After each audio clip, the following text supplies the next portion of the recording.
The 93X Half-Ass Morning Show podcast is sponsored by Standard Heating and Air Conditioning. Celebrate Christmas in July with Standard Heating and Air Conditioning. Get huge savings with $1,776 off a new multi-head ductless system. Visit standardheating.com to discover all the goodies in Santa's bag. The 93X Half-Ass Morning Show. 93.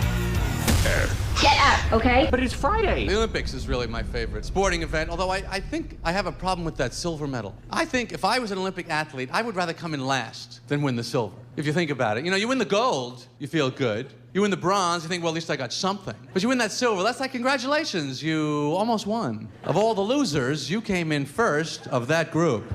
You're the number one loser. No one lost ahead of you. It's hard to tell how good the athletes are anymore because, frankly, they're all good. 10 guys run a sprint, and one guy wins. We know he's fast. One guy loses, and we go, oh, that guy's slow. Should have worked out harder. I know, that's, kind of a funny thing to say from your sofa. That's why I think every sport in the Olympics needs what I call a perspective athlete. Right, in track, you'd have a pink lane going around the track. Right before the race, you just grab some random yahoo from the audience. Come on down here, sir. You're going to run in the pink lane today, representing the rest of humanity. That way the viewers at home can see how fast these other freaks of nature really are. Gymnastics to be hilarious. Some pink guy on those rings, just shut up. Ladies and gentlemen, the weekend. Yeah, I'll be damned. This is going to be about it for us. I'm ready to leave out of here right now, but I guess we'll go ahead and try to push it all the way to 9 a.m. As the young people say, you have no F's left to give. Do not. Nope, not one single F. We'll push it to 9 a.m., for the greater good. The greater good. Welcome to the Friday edition of the 93X Half-Ass Morning Show. Oh, that's right. The Olympics begin today, tonight, something like that. I mean, technically, they've already begun, right? It's confusing. It's so dumb. But the opening ceremonies are tonight. Right. Okay. That ought to be just a very special event. Plenty going on today on this here radio program. 7:30, we'll be rapping with Randy Shaver and Brad Ryder, of course. Also, at that time, I'm pretty confident we'll be able to drag Zach Parise onto the telephone line. It's his birthday this weekend. That'll be great to talk to him again. It's been a little while since we've had him on air, at least. Yeah, I'm excited. The sumbitch is turning 40. Yeah, I know there was some discussion off air. A little disappointment that he wasn't coming in studio. Ashley was planning an outfit, everything. Couldn't wait for him to. He might be the most handsome guy we know. Hands down. And he wasn't able to make it in, but he's got kids and whatnot. Yeah, responsibilities and things. Whole life. He texted me and said he's got a road trip this morning, and he'll call us before he heads off on that road trip. So the sumbitch is turning 40. So we'll turn it into a special Zachy Zach birthday celebration, I'm sure. But also, we'll get to ask him if it's really all over for him on the ice or what. He's said as much, but I'd like to hear it, directly out of his yap here on this program. Gonna go ahead and turn 40. What a prick. One good eye Jesus is not trying to be a prick, and he basically says as much in his text, but he says not to brag, but today's his Friday. That's great. Wow, good for him. And I don't want to add on to that, but today is our Friday as well. It is. That always makes it fun, doesn't it? Just that much closer to Monday. That's how I like to look at it. That is We're about to start it all over. It's always been your point of view. So there you go. We'll see what's going on with Zach. See what he thinks about turning 40. I got to ask you folks to make a decision here now. Do you want to play a quick trivia contest to get started? Sure. Yeah. I love trivia. You didn't even wait. You didn't even wait. Or I give you each $500. wait a minute, what? No, I was just kidding. Obviously. I'll take the 500. Yeah. Hang on a second. Screw the trivia. Just in case you say yes to the first option, I got to get prepared. I didn't realize this until I started talking, that if you say yes to the first option, I got to have some things ready in front of me. Well, we could get to something we talked about the other day and didn't make it to. What's that? That would be the dog that may have broken a record for world's longest fart. A few people texted in and said, guys, you never got to it. Oh, for Pete's sake, you brought that up yesterday, and then no, we never actually got all the information that you promised us. And this is great because it's perfect. We can pair it with a bear that farted and then fell asleep. That's a new video that's making the rounds. So this really is impressive what this dog was able to do. Looked like it felt a lot better afterwards. Somebody filmed this dog in a very awkward position, and he made this noise.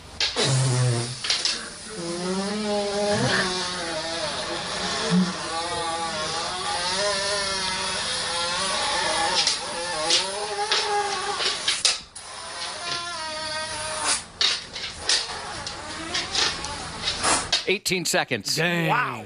Come on. I'll tell you what. I might not have, it seems a little far-fetched that it was that long. I mean, I watched the video. They could have put sound effects behind it. But I have, our dog, Rocky, is the loudest farter I've ever heard in a dog. I mean, it's ridiculous. It sounds like a person. It's so loud. Okay, so... And I've never had a dog that it was like that. Usually, it sneaks up on you. You're like, where the hell did that come from? Yeah. Who was it? That was terrible. I didn't hear a thing. And I'm sure all of you have experienced this when your pet farts and scares itself with it. Yep, that's fun. Okay, Yes. anyway. You're telling It's almost me, offended. Yeah. What the hell, man? Well, it looks behind itself and says, well, who the hell was that? Where'd that come from? Where'd they go? Let's get back to this now. You're telling me that what you just played us is a world record? They're suggesting it could be a world record. Ashley, did you ever post this? Yes, I did, but I probably have to push it to the top. All right. And you're telling, and this was just a random dog, someone sitting at home with their cell phone recording their dog? Yeah. Are you buying it? I like to believe it's real. We need something good in the world right now. I'm on the fence. Like I said, if it wasn't for our dog now, the loudest farting dog I've ever heard, I don't think I'd believe this at all. I wish we had television. It's tough with social media videos now, right? Of course. I wish we had television cameras in here because when I asked Josh, are you buying it, I don't know if I've ever seen you make such a torn face. I was. It tortures me. You were tortured and torn there for a brief second, and the facial expression that you displayed was great. You're not so sure if you want to believe it, but it is social media. Okay, I've gone back and forth on this topic before, on this thought, deciding whether it was real or not. Yeah. Oh, we all have. You want it to be true because it's fun and it's. Dana said, we can use more good things happening in our life. We mentioned this before. This is like the side of the internet you can get behind. Yeah. Well, so to speak. Here's why I'm doubting its legitimacy. And trust me, we don't have to spend much time arguing over this. But no one is making a sound in the background. I mean, come on. If that's happening in front of me, I'm laughing my ass off, right? Yeah. True that. Right? Okay, what about the bear? So this one is actually, I forget. Did I send this to you? No. Okay.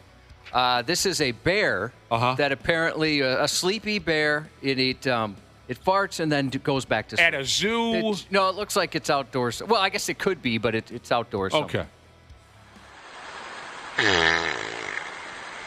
And then it goes right back to sleep. And if you watch the video, he's got his legs up in the air like he's really going for it. He's relaxed. It reminded me like an uncle or something just passed out on the couch. That's so cute. Just has no shame lifting the cheek up in front of the family and letting it go. I got an uncle that he was okay with all that. He didn't mind doing that. Right on the leather couch so it just ripples. Listeners are texting in now about a hippo fart that they had. We played the audio of that. Okay. That was good. That was insane. Yeah. I wasn't sure where this was going to go, right? Generally speaking, but now people are texting in about their favorite farts. A hippo fart, a this, a that. I don't remember someone is arguing the legitimacy of the dog fart audio because dogs don't have butt cheeks. What are you saying? I mean, like I said, if you're saying it doesn't make a noise. I think they're kidding. I don't know. I don't. Okay. They might be serious. They might be kidding. I don't know. All right, somebody wants to. Okay, I can't control my levels over here, so hopefully this. Wapple, turn down the what do we call this system? The op-ax a little bit. All right. I want to balance this out. Somebody wants a combination between the long dog fart and the long orgasm. All right, we'll combine two things I never thought we'd combine, but here we go.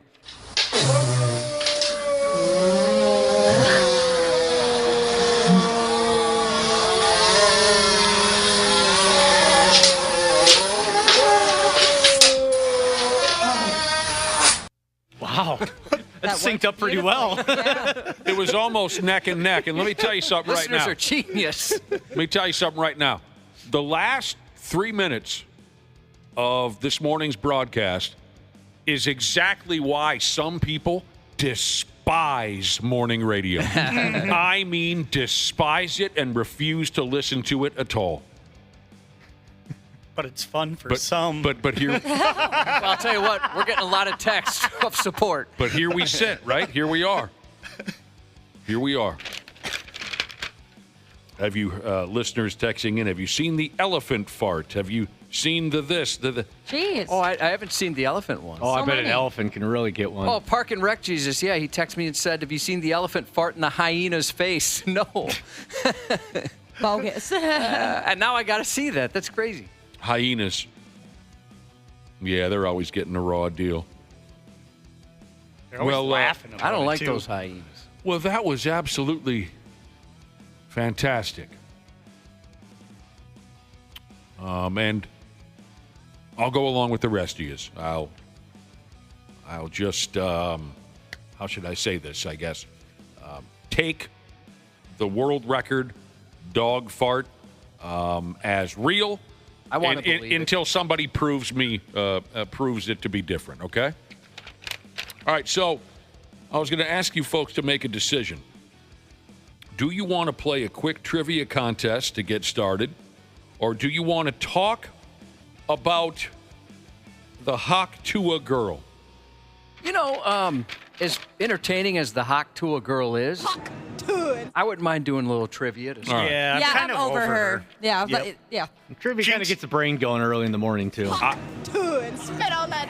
So is the rest of the population, Waffle. Yeah. I'm guessing we'll reach a point this morning where, you know, we may need some material, and I'll tell you all about what's going on with the Yeah, she's Hawk to a girl. There's a lot. I mean, honestly, I think I read 4 different stories on her yesterday, different things she's got going on. Feuds, contracts, streaming services. It's crazy. Yeah, I just read one this morning. She's everywhere. Like Dana said, gets the blood pumping. Is that what you said about trivia in the Yeah, morning? gets the brain going a little bit. Play along at home or in the car or in your jail cell or wherever you are. What I have in front of me are real Jeopardy questions to test your film and television knowledge. Oh, darn it. And you folks, what do you darn it? The 4 of you watch more friggin' television and movies than any 4 people I know. My mind immediately went to like older shows. If they're newer shows, oh yeah. It's a little bit of everything, Ashley. Oh, this will be fun then. At least All right. I think so. I can't quite remember. This was. I think there's a little bit of. Let's find out which one of you nuts has got any guts. What movie? See right there. There's your first trivia question. What movie? One Flew Over the Cuckoo's Nest. Do you like Jeopardy? Do you watch? So it is modern stuff coming up. Yeah. Do you watch Jeopardy on television? I do, yes. You watch every day, don't you, Dana? I try to. I'm not as good as I used to be. It used to be even if I missed it, I'd have to go back. But now if I don't see an episode, I just move on with my life. What? It's been so long for me. When did Alex Trebek shave his mustache? I saw a promo for it the other day, and his mustache is gone. And dye his hair blonde. Yeah. All right. Why the hell not? Holler out your answer. We'll start the show here. We'll continue the show, I should say, with some trivia. And, you don't have to. Is Jeopardy the game where you have to answer in the form of a question? Yeah, you don't bother with that. Thank God. I don't care about that. What is answer in the form of a question? Introduced in the 1930s in The New Yorker. Again, Ashley, yes, modern stuff. Is that a magazine, a newspaper? Introduced in the 1930s in The New Yorker. They've appeared on TV and Broadway and in live action and in animated films. Who are they? Laurel and Hardy? That's a good guess. Yeah, it's a great guess. That's the first thing that crossed my mind when I read this question. I thought of Laurel and Hardy. How about Three Stooges? Another great guess. But no. Anybody? I got have nothing. no idea. Oh, the Who's on First characters? Abbott and Costello? Yeah. No. Randy Shaver and Brad Ryder. Yeah. 1930s, and the math works there. What was they're creepy and they're spooky, mysterious. The Addams Family? The Addams Family. That's right. They did Broadway and live. I had no idea. According to the folks on I also Jeopardy. didn't know about the New York. The last line in this movie is, if this is their idea of Christmas, I gotta be here. Die Hard.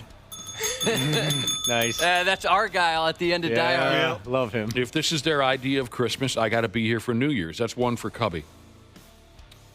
Creators of Casper the Friendly Ghost say this movie's logo plagiarized them. Ghostbusters. That's 2 for Cubby. Jeez. Well, that was an easy one. I just watched the Ghostbusters this week. So did I, and I had no idea. It was so. top of mind. This character, who has been on the air for more than 50 years, is only 6.5 years old. This character, who's been on the air for more than 50 years, is only 6.5 years old. Okay, it's got to be like a Muppet or Sesame Street. Big Bird? Yeah. Dude! Are you cheating, Josh? How would I cheat? What? I don't know. Have the That's answer. These have been pretty easy. I mean, I never would have got Big the Addams Bird, Family. dude. That's awesome. All right. They wrote this question so poorly, I had to rewrite it myself. We're just asking random movie and television questions here. Play along at home. Josh is kicking everybody ass so far. They wrote this question so horribly on Jeopardy, I had to rewrite it.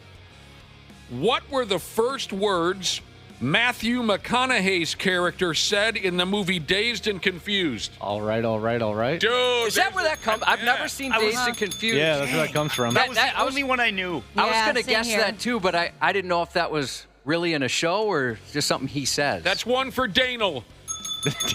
Yes. I keep forgetting that's going to be your nickname around here, Danel. Yeah, you never watched Dazed and Confused? No, I've I love that movie. actually never seen any of it. It's a hell of a lot of fun. Yeah, it is. It really is a hell of a lot of fun. Makes me wish I grew up in that era. Yeah, me too. I got an uncle who did, and I always ask him. What era? By just 70s? Late 70s. Late 70s? Mid to late 70s. I think the movie is set in 76. You know, Okay. I have an I was uncle 1. who, I was 5. I have an uncle who grew up in that era. He graduated high school in 77, I think. So I always ask him, I say, like, how high were you? Cool cars. Yeah, oh, God, yeah, great music. Great tunes. Greatest music. You'll get this one quick. Kevin Costner starred in this 1989 film based on the novel Shoeless Joe. Field of Dreams. So another one for Cubby. What is Field of Dreams? Yeah, you can do it Jeopardy style if you like. I don't think I could fit that in fast. All right. I hope I even make sense here because I have no idea what they're talking about, but I know you guys know a lot of dorky stuff. Emma Watson made her acting debut as this bookish friend Hermione Granger. Dang it. Hermione Granger. Yep. Dana's too fast. He's correct. He is correct. In Free Willy, Never seen it. Willy is this type of creature. Whale. A whale. Or killer whale. Josh got it. Killer whale? Yep. Yeah, I'm staying far away from that. Seems sad. It's very sad. Yeah, I want Yeah, nothing to it's- do with that movie. He gets away at the end. Never saw it. Probably I mean, got eaten by a shark immediately after getting out of the pen. but- Who is the blonde preferred in Gentlemen Prefer Blondes? Marilyn Monroe? That's right. Never would have got that. How many do you have now, Dana? I'm not sure. 3. I wonder who's leading in our listening audience. I bet it's not Pickle Rick. Dana and Josh are tied. Are they really? Yep, You're keeping 3-3. track? Mm-hmm. In his first feature film, he played the Scarecrow in a movie called The Wiz. Michael Jackson. Oh, nice Oh my one, gosh, Josh. I never knew that about him. That's really cool. Ease on down the road. I like The Wiz.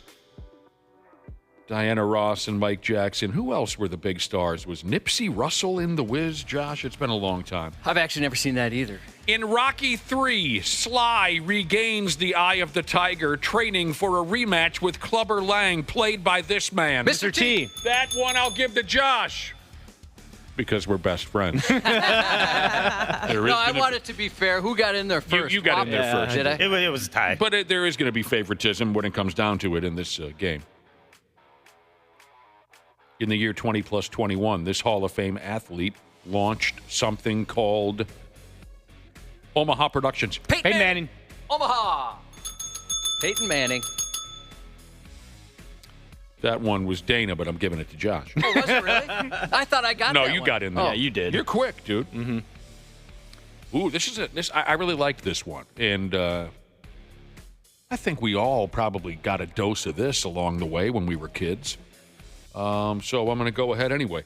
In the opening scene, this is really cool to learn this. I didn't know this. In the opening scene for this television show, their very first scene ever, in the summer of 1969, a man carves the letter D into wet cement.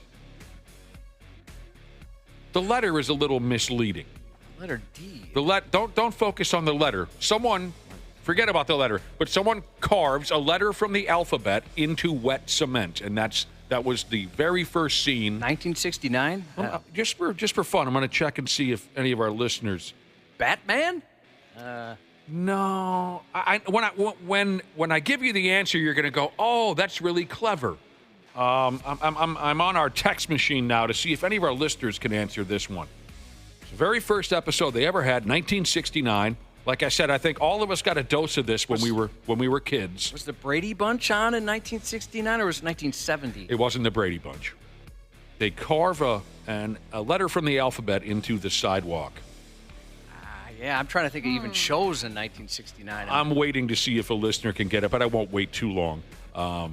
The answer is Sesame Street. Oh. Why the letter D? What am I missing? Yeah, I don't get it. Well, again, I said not to focus on the letter, but it was a letter from the alphabet.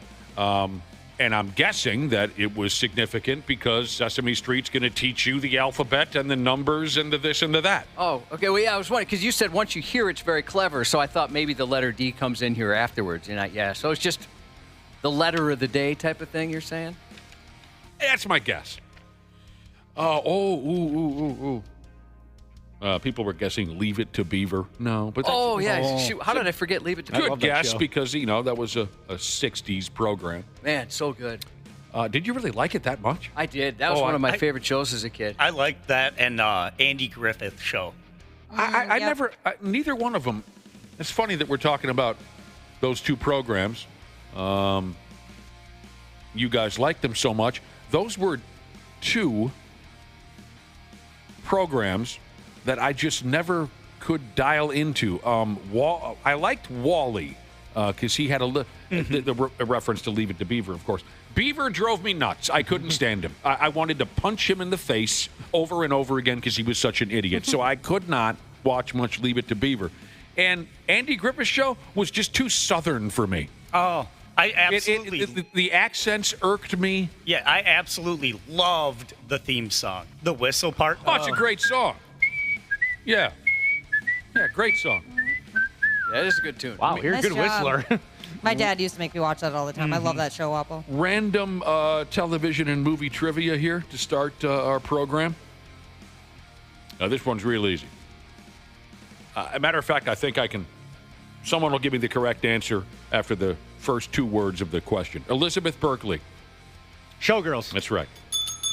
I was trying to think of the TV show she was on. What was the show? Saved by the Bell. Yeah, I was going to say Saved by the Bell. Elizabeth Berkley does some dirty dancing in clubs and thrashes about in a pool in this film. I love Showgirls. I remember the Scandal. The Scandal because she was... Wasn't that the first NC-17 movie or one of them? One of them that got released in mainstream theaters. I remember thinking, my gosh, I can't believe I'm going to an NC-17 movie, even though I was out of high school at the time it came out. That's what it was, NC-17? Yeah, that was kind of the, I guess, like the controversy, quote-unquote, around that movie. Oh, I thought the only controversy was just, she had this cutesy role on a kids program, and next thing you know, she's doing beef shots. Oh, that was a big part of it. Yeah, that's what it is. She's on this NC-17 movie. Okay. Yeah, for a kid who grew up in the 80s and watching Saved by the Bell every day after school, getting your hands on a copy of Showgirls was like the holy grail.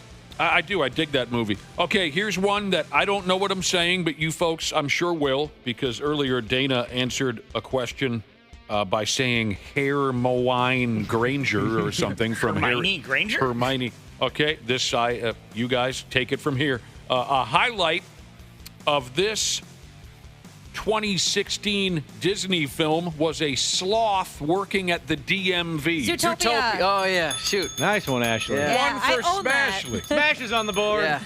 That was pretty good. I love that. I'll watch anything with the sloth in it. Yeah, Zootopia. I bet you, Cubby, this will be our final. And thanks for playing. You guys have been great competitors. I think Josh will get this one. This person appeared in more than 35 Alfred Hitchcock movies. Oh, well, Alfred Hitchcock was in all of his movies. Oh, there you go. Funny. Now, that's an old program that I did obsess about. I loved the Alfred Hitchcock show. What was the theme song? The theme song was very catchy. I think, wasn't it just like a tuba? Like, yeah. I can't quite remember it. Can we play the Alfred Hitchcock theme without being fired around here? Well, we got to take it out of the podcast, but yeah, here. Oh, yeah. Oh, my gosh. It's like happy and scary at the same time. Yeah. And then some bitch, when he talked, he led with his lower lip. Yep. Good evening. That's what I remember about Alfred Hitchcock. That song sounds so familiar, but I don't remember ever watching any of his stuff. But it does something. It like brings me back. Well, then you probably just heard it in the distance while your parents were watching it, and you never. Sure. That was nice. Like that theme song reminded me of Fantasia. I don't know what Fantasia is. It was a Mickey Mouse movie, and that movie got creepy. Oh, that was a drug movie, man. Yeah. Never saw it. With the elephants coming in, they got big and small and changed colors. Doesn't mean a damn thing to me, Wapple. It just doesn't mean a damn thing to me. Insane. Crazy good music. Built like a house, hung like a mouse, Jesus said in Sesame Street when they carved the letter D, that was for Dracula, because he's the one that does the numbers and the alphabet and stuff like that. Well, F me running sideways. Dracula? I thought his name was... Count. The Count. Oh, yeah, it was. His name was Count Dracula. Yeah, Count. Yeah, he's Count Dracula. Right, Count. Right, he did the numbers. That's great. It's great interaction right there between... You know what I'm saying? Great listener interaction. Brotherhood always straightens us out. All right, we got plenty to do today, like I said.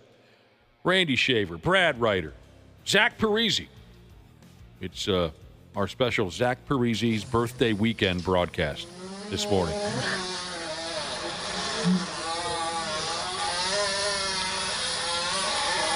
Oh, Man. puppy feels better now. Yeah, he does. I mean, my God, if my dog did that, I would take it to the emergency room. Yeah, I'd be a little concerned. I don't know about We'd be that. switching its food, that's for sure. God. We'll be right back on the Half-Assed Morning Show. The 93X Half-Assed Morning Show. Are you ready to beat the heat this summer? Standard Heating and Air Conditioning is here to help you say goodbye to sweltering heat and hello to ultimate comfort. Ashley, what specials do they have going on this month? Celebrate Christmas in July with Standard Heating and Air Conditioning. Get huge savings with $1,776 off a new multi-head ductless system. Visit standardheating.com to discover all the goodies in Santa's bag. Former Navy SEAL Mike Ritlin keeps it real on the Mike Drop podcast. Ladies and gentlemen, welcome to the stage, Mitch Aguiar. Rest is definitely important, and I think a lot of people overlook rest. I've definitely taken time off when I get injuries. If you're training while you're injured and you're not doing things correctly, I think it's better to just kind of sit out, heal. And I've done that several times where I've had to take time off, and then when I come back, people are like, you got better. Mike Drop, raw, unfiltered, intellectually sound, wherever you listen. Stupid news on the Half-Assed Morning Show. Society is crumbling, even in Canada, where in general, they're usually a pretty friendly group of peckerheads, aren't they, Josh? They are. You don't expect to hear that society's crumbling in Canada. Usually a pretty friendly group, from what I understand. They're throwing their turds at each other in Canada. It doesn't seem very Canadian at all. No. At least in Toronto, they are. And at least in one specific apartment complex. Here's the deal. The folks who run an apartment complex up there, over there in Toronto, they've had to send out a letter to their residents telling them to cut it out with the turd throwing. What some of the residents are doing, they're creating and then grabbing their own logs and firing them at electrical contractors who are working at the apartment. They're just trying to do their jobs. Yeah. That's not fair. They're just trying to help them out. It's terrible. I've never been mad enough to throw my own or anybody's feces at another individual. It never pops in my mind. Maybe that's a level of rage. Once you get to it, you understand. I've just never been there. Yeah, and I'm thankful for that, Josh. This detail might not be in the story, but are they barehanding these? Are they at least putting on a plastic glove? I picture barehanding, actually. Me too. I feel like if you're deranged enough to want to do that, you're not going to take safety or hygiene concerns into play. They say nothing about gloves. Maybe they've got a slingshot or something they're using. Turd slingshot. So apparently there was a big fat-ass thunderstorm in Toronto a few days ago. It knocked the power out all over town.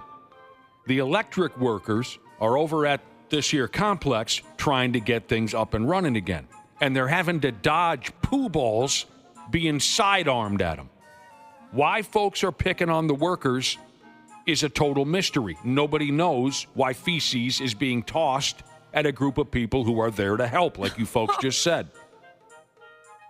The letter sent out to the apartment residents goes sort of like this here. Dear residents, it has come to our attention that a small group of you are repeatedly interfering, threatening, and or harassing members of the electrical contracting team. We've gotten reports of unacceptable behavior, including throwing human waste from upper-level balconies at workers.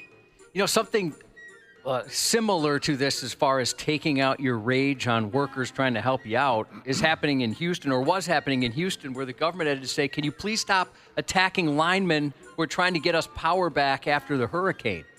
It's odd. I don't understand why anybody would be upset at that situation. They're there to help. Yeah, doesn't make any sense. So people are just coming out of their homes and throwing rocks and F-bombing and beating up the line workers who are trying to restore power. Right. Yeah, we're done. It's more of an acquaintance, but a guy I know who he had mentioned, he brought this up to me. He's like, we have sent people down to help, and a lot of them want to come back because it's crazy how they're being treated. You just wouldn't expect it. This letter, again, sent to the apartment residents there in Toronto. It closes out by saying it makes no sense why anyone would want to interfere with this work. We want it to stop. Stop throwing human feces. I'm guessing they never, ever thought they'd have to write a letter like that. No, and I was going to mention that. I love the thought of authors having to write those types of letters because it's happened here before, right? Whether people have to tell grown adults in an official capacity, you can't steal lunches in this building. My favorite, though, was our current boss, Derek, who's going to be fired shortly. It's just information that's been passed on to me. Mm-hmm. It's a suggestion we've made for a long time. Right. He had to email. He even started his email. I can't believe I'm having to write this, but could you please not steal sex toys from the morning show? Oh, yeah. Because a sex toy shop dropped off a bunch for, I think it was like the Orgasm Olympics or something we were doing. And the next morning, we couldn't do the bit because people had stolen all of the sex toys. Right. It was our dildo races. Oh, that's what it was? Dildo nice. races? Mm-hmm. Did you win? No, I always win the dildo race. Awesome. So, yeah, this management team at the apartment complex, they never thought they'd have to write a letter like that. But even in Canada, everybody has just lost their minds. There's no real rhyme or reason behind what folks do anymore, and people just don't care anymore about the consequences or how it even makes them look. It's a fascinating turn of events. They had to hire security to protect the workers while they tried to restore power to the building. Unreal. They told the police about the hot, soft, flying logs. People living in the apartment complex without mental health issues had a comment or two about this effing disaster. One dude said, "Who throws their own Kind of Jerry Seinfeldish. "Who throws their own the guy said. "What the F is wrong with people?" What's wrong with these people? Why do people... You ever tie your shoes, Josh? Do you tie your shoes? Why do people tie their shoes? That's my imitation of Andrew Dice Clay's. No, that's my imitation of Gilbert Gottfried's imitation. Yeah. Gilbert Gottfried did a good imitation. Of Jerry Seinfeld. I saw Jerry Seinfeld a couple times. Puts on a good show. Word is the cops found the log tossers' power has been restored. I mean, you know what? If one of these electrical companies should say, all right, forget it. You're on your own. You guys go ahead. You see how easy it is to restore power in your neighborhood. I don't understand that at all. I wonder if the cops who solved the case just kind of strutted back into the precinct. Yeah, solved the turd tosser case, boys. Got it done. It's a tough job, but, they put me on it for a reason. A few people are texting in saying, sounds like Houston. Yeah, I haven't seen anything out of Houston about throwing turds. Maybe that's a Canadian thing. But it's people attacking the linemen in Houston. I'll be damned. Well, there are fun times cutting loose in Seattle, Washington, too. Derelict, who I'm going to guess is very young and maybe had too many Steve Weisers. He's pretty young. Stole a fire engine away from the Seattle Fire Department. And this dork was able to spin around town for at least a little while before he got pinched. Hey, if there's any firefighters in Eagan listening and I can take that for a ride around the block, that big white one you got, I'd love to do that. Oh, that would be so sweet. You want to be the sirens on? You want to be the driver, man? Yeah, I'd love to. This past Wednesday morning, someone upped and called 911 at around 3:30 in the damn morning. The caller said they saw a dude ride up on a scooter and then hop up into the fire truck and drive smooth out of there. Here's a little bit of that call. We just had someone try to steal our fire engine. Fire is requesting an expedited response. He did see a fire crew attempting to chase after him. What did the guy say? That's just somebody tried to steal their fire truck. Someone tried to steal it. He kind of sounded exhausted. It's 3:30 in the morning. Yeah. Oh, so that maybe was a fireman who made that call. Yeah. Oh, the story led me to believe it was just your average citizen. So the kid rides up on a scooter, hops into the fire truck, drives away. He even got the lights and sirens wailing. But here's the thing. It's not like the fire truck was sitting at the fire station. It was sitting on the scene of a medical emergency. Fire personnel were attending to a citizen, some poor bastard, when the dude got up into the truck and he gone. You see what I'm saying? Yeah. The effing fireman didn't know what hit him. And yes, it was a young kid who pulled off this caper. The story says a 22-year-old snatched the truck. He wasn't able to completely deactivate the parking brake and was only able to drive around a corner. Sure, I get it. First time driving a fire engine, he doesn't know where everything is. When he realized he couldn't get very far, he jumped on out of the truck, but he was eventually arrested. That's a great idea, huh? Yeah, way to go. Mm-hmm. Nice. Bet that 15 seconds of slowly driving a fire truck was worth it. That would be kind of fun. Yeah. But I do love it when people they have this great caper, but they're too dumb to get it to work. Like how cops always say a manual transmission, that's your best theft device in your vehicle. Yep. You want to keep your car? Get a manual. None of the kids know how to drive it. Going back to the first story about attacking linemen, this person said, I work for the company that owns the electric grid in Houston. We had people pulling automatic weapons on our employees. Dude, why? Yeah, I asked him why. Maybe he can get back Just to us. because you're mentally unhinged, that's why. It's sad to think that there's that many, and it's spreading. You have to be completely disconnected to reality to do something like that. That's the only answer. There's no reason to try to figure them out. There's no figuring out crazy people. All right, dudes. Here's a video for you. And some of you need to see this because it might just save your life someday. Because some of you are stupid and you might have considered trying something like this. The rest of us should watch this video simply because it's effing hilarious. A friggin' numbskull in a place called Richmond, Indiana, damn near blew his own head off of his shoulders when he put a pile of fireworks in a clothes dryer, lit them, shut the door on the dryer, and let her buck. You're not kidding. You got to see this video if you haven't seen it. Just another reason why women live longer than men. I was going to bring up that Ashley, she sent me an email of things she put up on the website today, and she wrote that in there. That was pretty funny. I thought you'd get a kick out of that. Yeah, that's great. Now, the dryer wasn't inside his house. It was out in the dude's yard, so it must be broken or something. Who knows? But it was outside. So this kid lights the fireworks, puts them in the dryer, closes the dryer door, and then he sat next to the dryer holding the door closed with his feet. Well, that's where he went wrong. Yeah, why did he have to do that?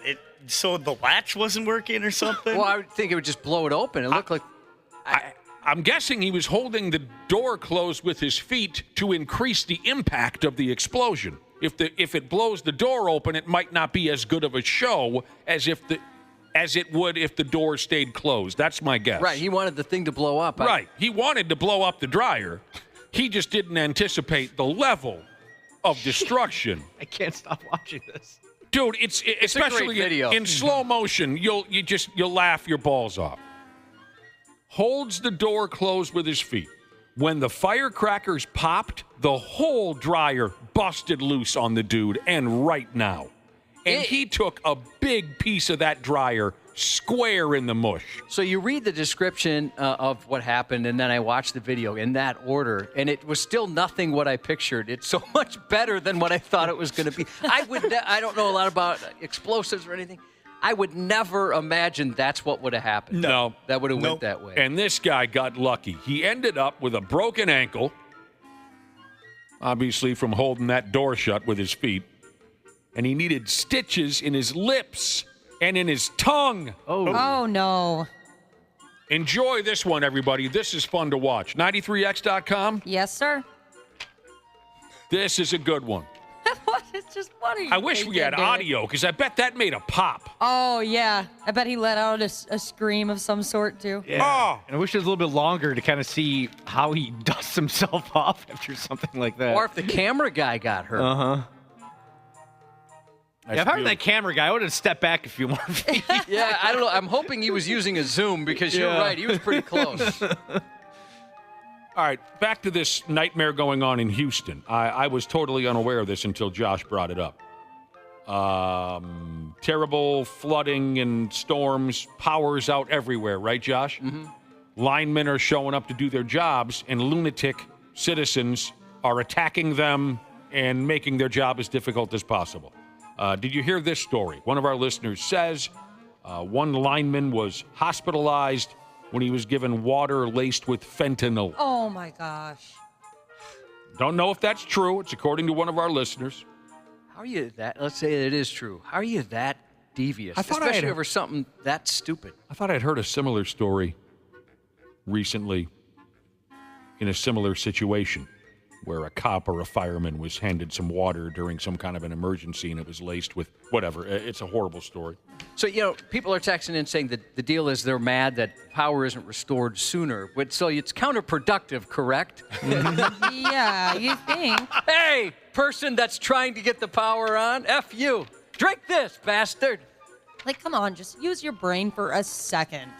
The people saying they believe the power company was at fault. Right. I mean, you hear that in Texas, right, that the power grid it's messed up. So I don't know how true it is, but it does seem like they lose power quite often. Okay, the power company was at fault. Be angry with them. Be angry with them. Understandable that you're angry. But to attack them, I mean, come on. That doesn't justify attacking them physically, whatever else we've already talked about that now I'm forgetting. Sure, maybe they're at fault.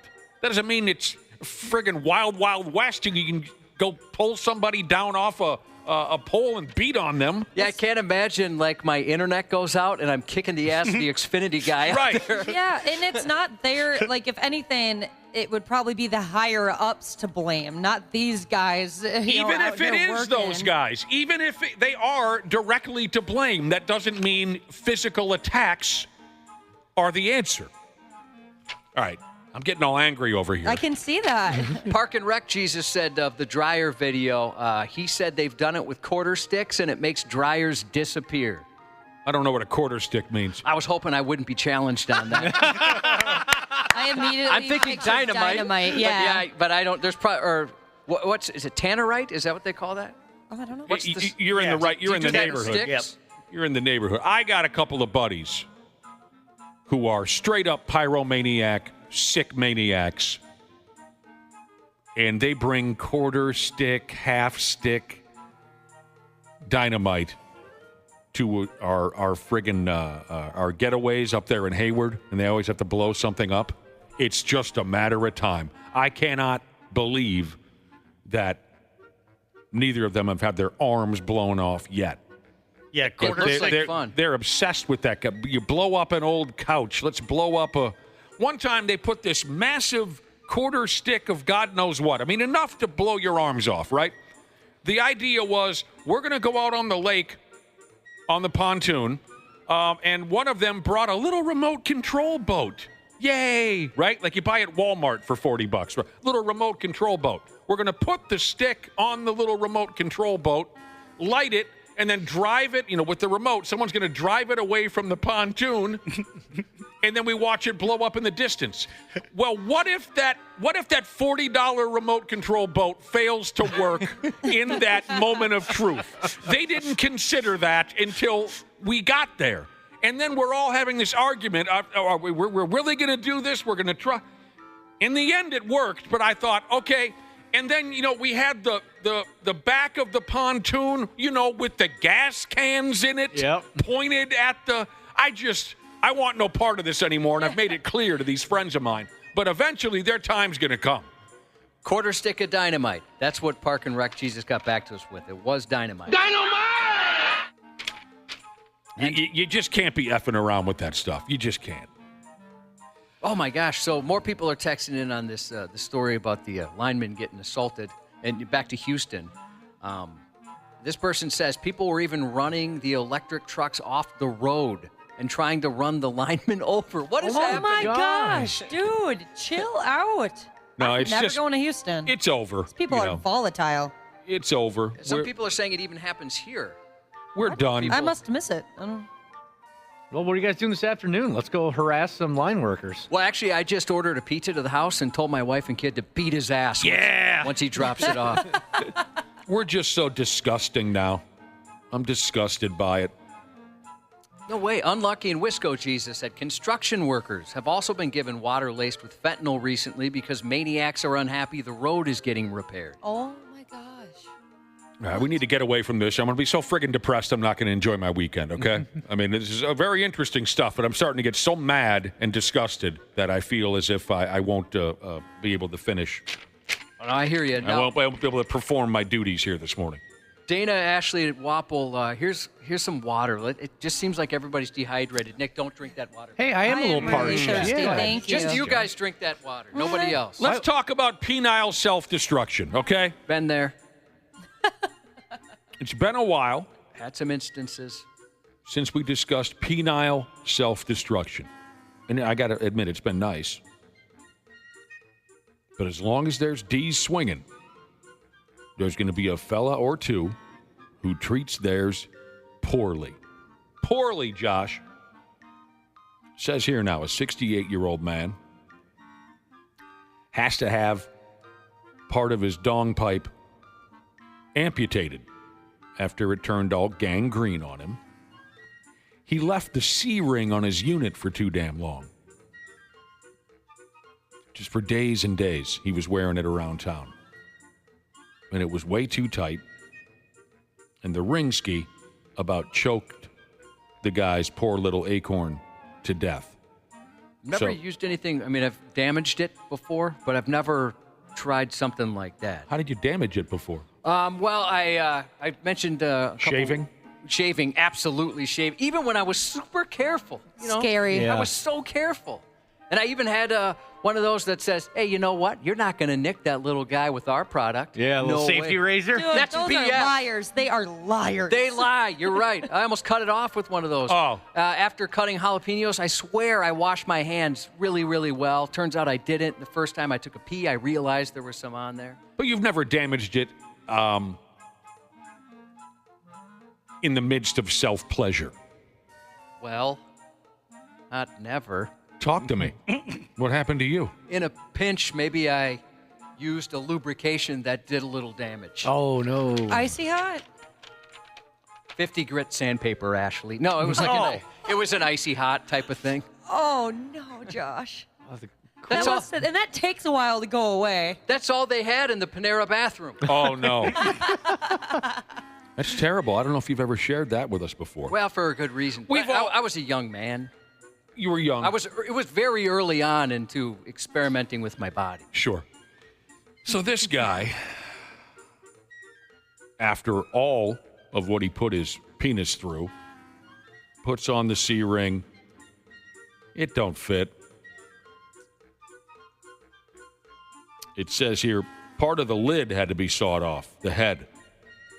Part of the head had to be torn off because of that gangrene. This miserable story goes on forever and goes into every detail of the poor guy's operation and this and that. I'll cut to the chase. I'll give you the highlights. The doctors had to go ahead and peel away layers of dead skin. Oh. Like I said, the lid couldn't be saved. They had to pull it off for him. But doctors used part of the dude's thigh to rebuild the lid. That's sweet. I don't know if I'd describe it that way, but it is fascinating they can do that kind of thing. Crazy. He was unable to remove the ringy-dingy from his unit. And since it was choking the poor thing out, his dong had tripled in size. And, that's what we're all going for. No. I mean, it was like a football. Maybe that. I mean, trust me, it wasn't a good thing. Has anyone here ever tried one of those things? A C-ring? Yeah. No. Yeah. Yeah, once. You have? Mm-hmm. For just out of curiosity? Yes. For Dana, I could see you doing that as a social media stunt. Was this for gratification with a person or something? Yeah, it was. My a girlfriend had bought some things on one of those websites, and they're like, "Oh, throw in like a bonus gift," and that was one of them. And I was like, "Oh, I'll try it," and then it just didn't feel right. It just felt uncomfortable. I'm like, "All right, I'm good on that." So my story isn't that long. Some girl had one in her drawer, and I put it on. So obviously, or did it become a thing where you're like, oh, I like that? No, it was very painful. I didn't understand it at all. Isn't it more for the ladies? Because I thought the deal was you can keep it going longer. Right. That's what I thought. And they vibrate too, some of them. Oh, is that right? Mm-hmm. Yeah. Wait, Nick, if she had it in her drawer, does that mean that other people used it before you? Yeah, I'm sure they did. Yeah, probably. Yeah. Cool. It hurt like hell, Josh. It just hurt. And I don't know if I would think it would. Tried it a few times. Maybe I was doing it wrong. I don't know. It hurt like hell. Oh, yeah. A few people are saying, the vibration really helps. People dig that. And it's bigger when it's warm out. Jesus said, Dana, you definitely had the Donkey Kong C-ring. Wasn't it some sort of Nintendo-themed C-ring? Yeah, play the Donkey Kong theme song. Donkey Dong. He said Donkey Dong. Donkey Dong. Yeah. Where did I leave? Leave. Okay, here we go. So a dude went after it on his own with a pliers for a while, but he couldn't get it loose. Then he waited a week, of course. And that baffles me. Yeah. He waited a week. When it comes to the privates, I wouldn't wait that long. And then he went to the doctor after a week. There are pictures and videos of this guy's broken dong. I passed on both. I did watch it. You did? Not good, as you can imagine. Along the way, during this horrible disaster, his pecker turned purple. Blisters. He had blisters everywhere. Then it turned yellow. He was peeing green. Oh. That's not the color it typically is. So I guess the lesson learned here is there is a time limit on those C-rings, by God. And for Christ's sake, get one that fits. Doctors say if you F around and you strangle your own dong like this guy did, you might end up having the whole damn thing sliced off for you, and then they throw it in a bucket and they use it for lip filler. Is that what they do? Yeah. I'm never kissing a Kardashian, that's for sure. Double D, she's said of C-rings, they're not the best. The vibrating part needs to be in the right spot, but every thrust it moves to different positions. Yeah, that's exactly what I was picturing. It doesn't seem like it would do much. Oh, so you've never experienced it? No, nobody will. Oh, you've asked? I've asked, yeah. Wait, out of curiosity, why did you ask? Just because, I don't know, it's fun to try different new things. Because why the heck not? It is? I like the old things. Yeah. What's wrong with the old things? Yeah, boyfriend's too scared to do it. I understand. He's a coward. Especially after a story like this. I want to play a guessing game again. Who does not know the story of the Russian guy and why he was in pain for 9 years? I do not know. I do not. Okay, I heard Ashley say do not. I heard Dana say do not. I couldn't hear what Wapple was saying. I do not. Oh, fun. Okay, this is exactly what I was going for. So here we go. A Russian dude was in great pain for 9 damn years. He found out, the doctors told him, that he had a glass shard stuck in his what? Ashley, go! Eyeball.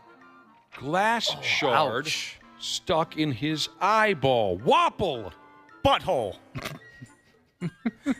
Wapple, it's your turn. Oh, whoops. Well, then beehole. And Dana, where did the Russian guy have a shard of glass stuck for 9 years? I bet he somehow accidentally snorted it and it was like up in his nasal cavity. Those are all wonderful guesses, but all of them are incorrect. You're all so stupid. Oh, no. Is it in his urethra? What was that? Oh, my gosh. What is happening? It's that chick from the airport Yeah, last week. Last week in the news, we talked about that chick that was screaming at her boyfriend because he made her miss a flight. Can I hear it again? What did she yell? I hate you. I hate you. Oh, my gosh. And then she also yelled this. God dang. Man, that is some rage. Meanwhile, the boyfriend's just sitting on the bench like, oh, boy. Dude, that guy can take getting yelled at. Yes, he can. He's been through some things. Yeah, that's what's scary. If somebody can get that rageful, you know it's not the first time that side's come out of them. Heck no. Ashley, did you make a second guess that the glass shard got caught in his urethra? Yes. No! Oh. It ended up in his liver. Oh. What the heck? So he ate it, and it's in his liver. He don't know. That's the next layer of fun to this story. He says he doesn't know. 53-year-old guy told doctors that he's been in a lot of pain on the right side of his body, under his ribs, for 9 years. But he never bothered getting it checked out. Good call, huh? That's some real... I know people get stubborn about going to the doctor, but that's next level. Serious pain in my right side, right along my rib cage. How long? 9 years. Have you seen a doctor? No. Good Lord. And they found a glass shard in the guy's liver. They asked him how the hell it got there, and the dude said he had no idea. He could not remember any incident or accident in his life to where a glass shard, and then he died. No, I'm kidding. He's fine. But the doctors did tell the guy he was one lucky Russian. They said he's lucky to have lived as long as he has with glass up in his damn liver. Photos of the glass shard have gone viral on Russian social media. Oh, now we're talking. Oh, dude, I got to get on there. I got to get a crack. Away. I Stay mean, away. we're idiots here in America with that godless social media. I got to get a crack at Russian social media sometime. There's got to be just tanks rolling over things left and right. A lot of bear fights. Yeah. Oh, yeah, you do see those videos on YouTube, don't you? Yeah. Why is it there's always tanks crossing freeways? Yeah, it's like every citizen just gets a tank. Here you go. Nick, you must not remember, but you are a little familiar with Russian social media. Remember all the Russian girls twerking when the twerking phase first God, do I ever. started? It was always the Russian twerk girls. I was straight up obsessed with the Russian twerk team. I watched their videos over and over and over again, day after day after day. It was really incredible stuff. That's all you watched for a good 3 weeks, I would say. 3 weeks? Jesus, Wapple. I blew by 3 weeks pretty quickly. If you haven't heard of it... He had a full beard by the time... Oh, God. So that's how the white came in. If you don't know what we're talking about, because they hit it big, I don't know, 15 years ago, or so, I'm guessing it's still on YouTube. The Russian twerk team. Oh, it is, because I'm watching it. How? How did things go so bad in Russia? Well, they've got the Russian twerk team. And they're gorgeous, I've too. never understood that group of people, the Russians. I've never understood what they... So back to Ashley requesting her sexual partners to put on a C-ring. Nordy Jesus said, Ashley barely got nobody will out of her mouth, and 3 guys in the shop shouted, me! So there's some volunteers out there. Oh, I love you guys. Well, prove it. Yeah. Prove you love them. All right, before we go here real quick, here's another set of pictures you might want to get a look at. Do we have this up on our website, the sex doll on the side of the street? I did not get that one. Ah, my bad. I should have thought to send it to you. Another sex doll got folded and then disposed of on the street. And some folks in a New York City neighborhood decided to decorate the dead sex doll and make a memorial for the poor thing. Pretty funny. It's become a neighborhood attraction. Locals have made a shrine around this dead sex doll. It's all beat up and filthy, and it's been sitting on a street corner for about a week now. People have been putting beer cans around it and putting a hat on it and putting a cigarette in its hand and having all kinds of laughs with it. A lot of folks in the neighborhood are enjoying it. Some are a little creeped out. It is kind of creepy. Someone's been putting the doll in different positions. Yeah, some of the positions were a little disturbing. People are passing by and taking pictures with it. There are some neighborhood ruffians who are they're kicking the doll's ass every night. They kind of like, playing imaginary WWE with the sex doll, dumping it on the stack of dime that it calls a neck and suplexes and pile driver. And somebody must have been intimate with it. Yeah. Oh, well, Definitely. yeah. Oh, well, yeah. I mean, I know that's what it's designed for, but... Check out, we'll try to get those up on the website in due time. We got to take a break. We'll be right back on the Half-Assed Morning Show. Sports on the 93X Half-Assed Morning Show. Yo, maniacs, Hulk Hogan here, the greatest of all time. And my new tag team partner, Campbell Mania brother, is going to run wild this year. Super Bowl, nothing but greatness, nothing but victory. So what you going to do when the Detroit Lions in Campbell Mania runs wild on you, brother? What you going to do? All right, so it's obvious now that Hulk Hogan hasn't been home for months. No, he really wants to sell that beer, doesn't he? He's just, my God, he's just everywhere. He even showed up here in our studio a few weeks ago. Hulk is Hogan, everywhere. He cut a promo with Detroit Lions coach Glenn Campbell. What the hell? Dan Campbell. The man hasn't been home for months. He's having a great time. The opening ceremonies for this summer's Olympic Games are, I think, on television tonight. Is that correct? That is correct. They're on. Okay, so who's the biggest French pop sensation? I don't know if I can name one. Are there any huge French singers? Because usually the way this plays out is, they get the biggest star in town to put on a show at the opening. Like in England, they had the Spice Girls show up. Back in the day, here in America, Mike Jackson would show up and sing a couple of songs. Well, who's the top French pop singer? I was about to guess Avicii, but it turns out he's Swedish and he passed away 4 years ago. Yeah, that was a sad one for I me, didn't understand what you said. It's a Swedish DJ named Avicii. I thought he was French for some reason, and I forgot that he also had passed away 4 years ago. Swedish DJ named Avicii. Mm-hmm.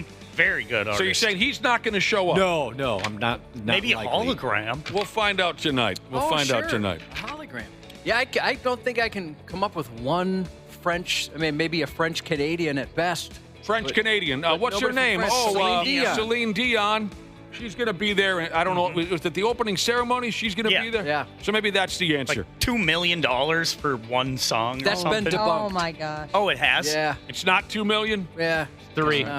There was maybe 18. Maybe Jewel will be there. Jewel. Yeah, I She's guess French? he's a really famous rapper. I guess he's like the hottest thing right now. Well, over he in can't be France. Jewel. There's already a Jewel. Yeah. Yeah, can you tell him? Tell him he can't be. I'm sorry, Jewel. You can't be Jewel. Yeah, I'll let him know right now. And I Unless love if he that. spells it nasty. I love the original Jewel. My goodness. Is she something? Yeah, she is something. Yeah. There was a no-hitter in the big leagues yesterday. We'll tell you all about that here shortly. The Twins have no say in it. They're in Detroit this weekend. Yeah. No say in it at all. They got to play in Detroit this weekend. Coming up, we're pretty confident we're going to get a chance to wrap with Zach Parise on the telephone here in about a half hour. Randy Shaver, Brad Ryder will be here. Zach Parise, too. Stick around for Josh's news report coming up next.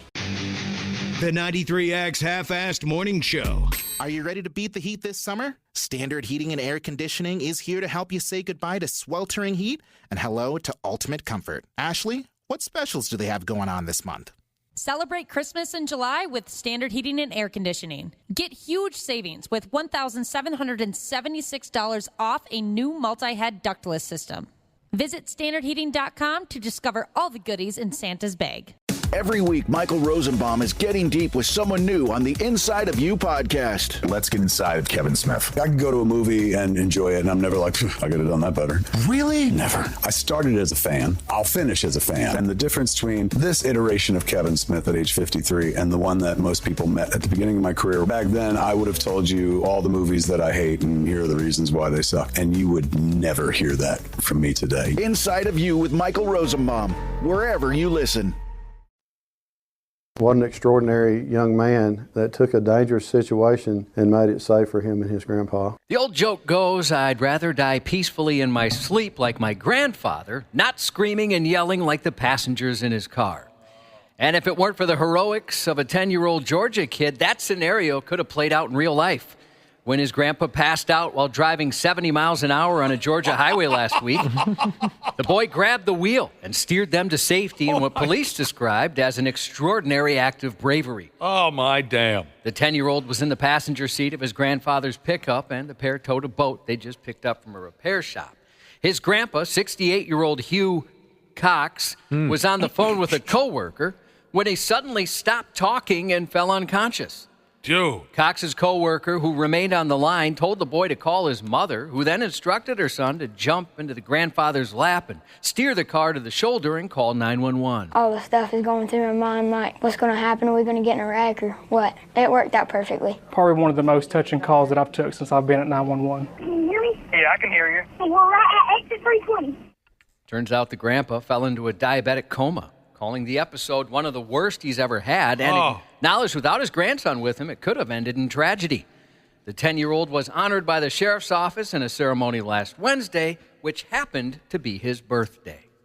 You're going 70 and Grandpa's lights go out. Yeah. That's terrible. Terrifying. What throws me is in the time it took for the kid to hang up with Grandpa's coworker or whoever it was and call his mother. In that time, nothing happened? Nothing at all. Crazy. No. And then Mom said, crawl on over to the left and press the brake for Grandpa. And she said, the mom, when she was interviewed, said the line went dead. And so she, of course, thought the worst. Yeah. That the crash happened. But luckily, nobody was hurt whatsoever, and Grandpa's doing okay. And Grandpa, he's probably feling well rested after that episode was Took a little over. nap, yeah. He's none the wiser to the whole thing.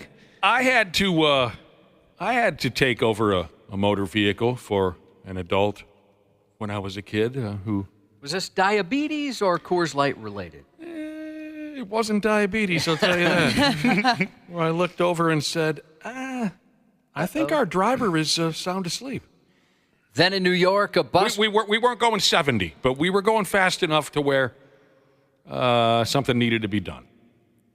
A bus driver in New York crashed into a closed Burger King early yesterday morning in Brooklyn after suffering some sort of medical episode. 1:30 in the morning, I got a call from the police. They have an accident and the empty bus went into the store. Not something you run into every day, a bus inside Burger King. The bus started speeding up quick, and before I knew it, we was in Burger King. You know, if there's one place I want to be at some point in my life, It's on a city bus in Brooklyn at 1:30 in the morning.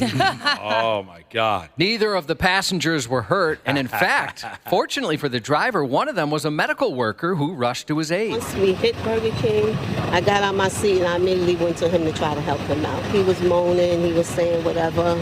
I started CPR on him. The driver remains in critical condition. The Burger King was worked. It's it's going to need some repairs. Yeah. Yeah, Cubby, if you are ever on a city bus in Brooklyn at 1:30 in the morning, relax. You're as safe as if you were in your mother's arms. Hey, it's on everybody's bucket list, which is good because it's probably the last thing you'll ever do.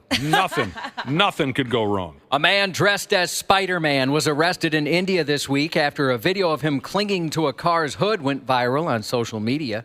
Video circulating shows the superhero-dressed man performing the ill-advised hood ride and other dangerous stunts on the moving car. The 20-year-old in the Spider-Man costume and his 19-year-old sidekick, the driver, were both prosecuted for dangerous driving. An Amazon driver was caught speeding down a Georgia sidewalk in a shocking disregard for the law. A passenger in a different vehicle filmed the unbelievable off-course debacle July 14th and posted it on TikTok. Was this guy having an epileptic seizure? Oh, it doesn't sound that way. Or a diabetes type of a thing or whatever? No, Okay. he was canned, so there must have been something else going on. I don't think you can get fired for epilepsy or diabetes. Probably not. No. No, it's illegal.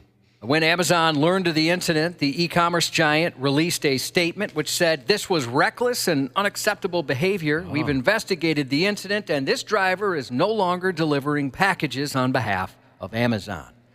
It's believed the now-fired delivery driver was going about 35 miles an hour on the sidewalk. In better news Just for a good old-fashioned crack-up, maybe, you know what I mean? In better news for Amazon, an Amazon delivery driver sprung into action after a 6-year-old asked for his help when his mom fainted. This happened in Northern Ireland. Fortunately, her 6-year-old son saw the Amazon delivery driver outside and asked for his help. Everybody's fallen unconscious. Yeah. The driver quickly sprung into action and called paramedics who brought her to the hospital where she was treated and survived. A 28-year-old woman in Oklahoma who was arrested and accused of groping 2 kids at a public pool told police they had it all wrong. You see, she only grabbed the children because she was trying to save herself from drowning. That's why she rubbed their privates. Cops listened to Kayla Lena's side of the story, but they definitely still had questions about why she groped the underage boys while moaning. Oh, you nasty weirdo. And calling them daddy. The information that she gave did not match any of the stories we'd received from the victims or any of the witnesses. Authorities say statements from the 12 and 13-year-old victims and other witnesses at the pool indicate she targeted the same 2 boys on multiple occasions over several days. That's pretty sick, bro. Yeah. She even pulled down one of the boys' trunks. The lifeguards on duty at the time told police she appeared to follow the victims around the pool and was seen touching them in the groin and buttocks areas.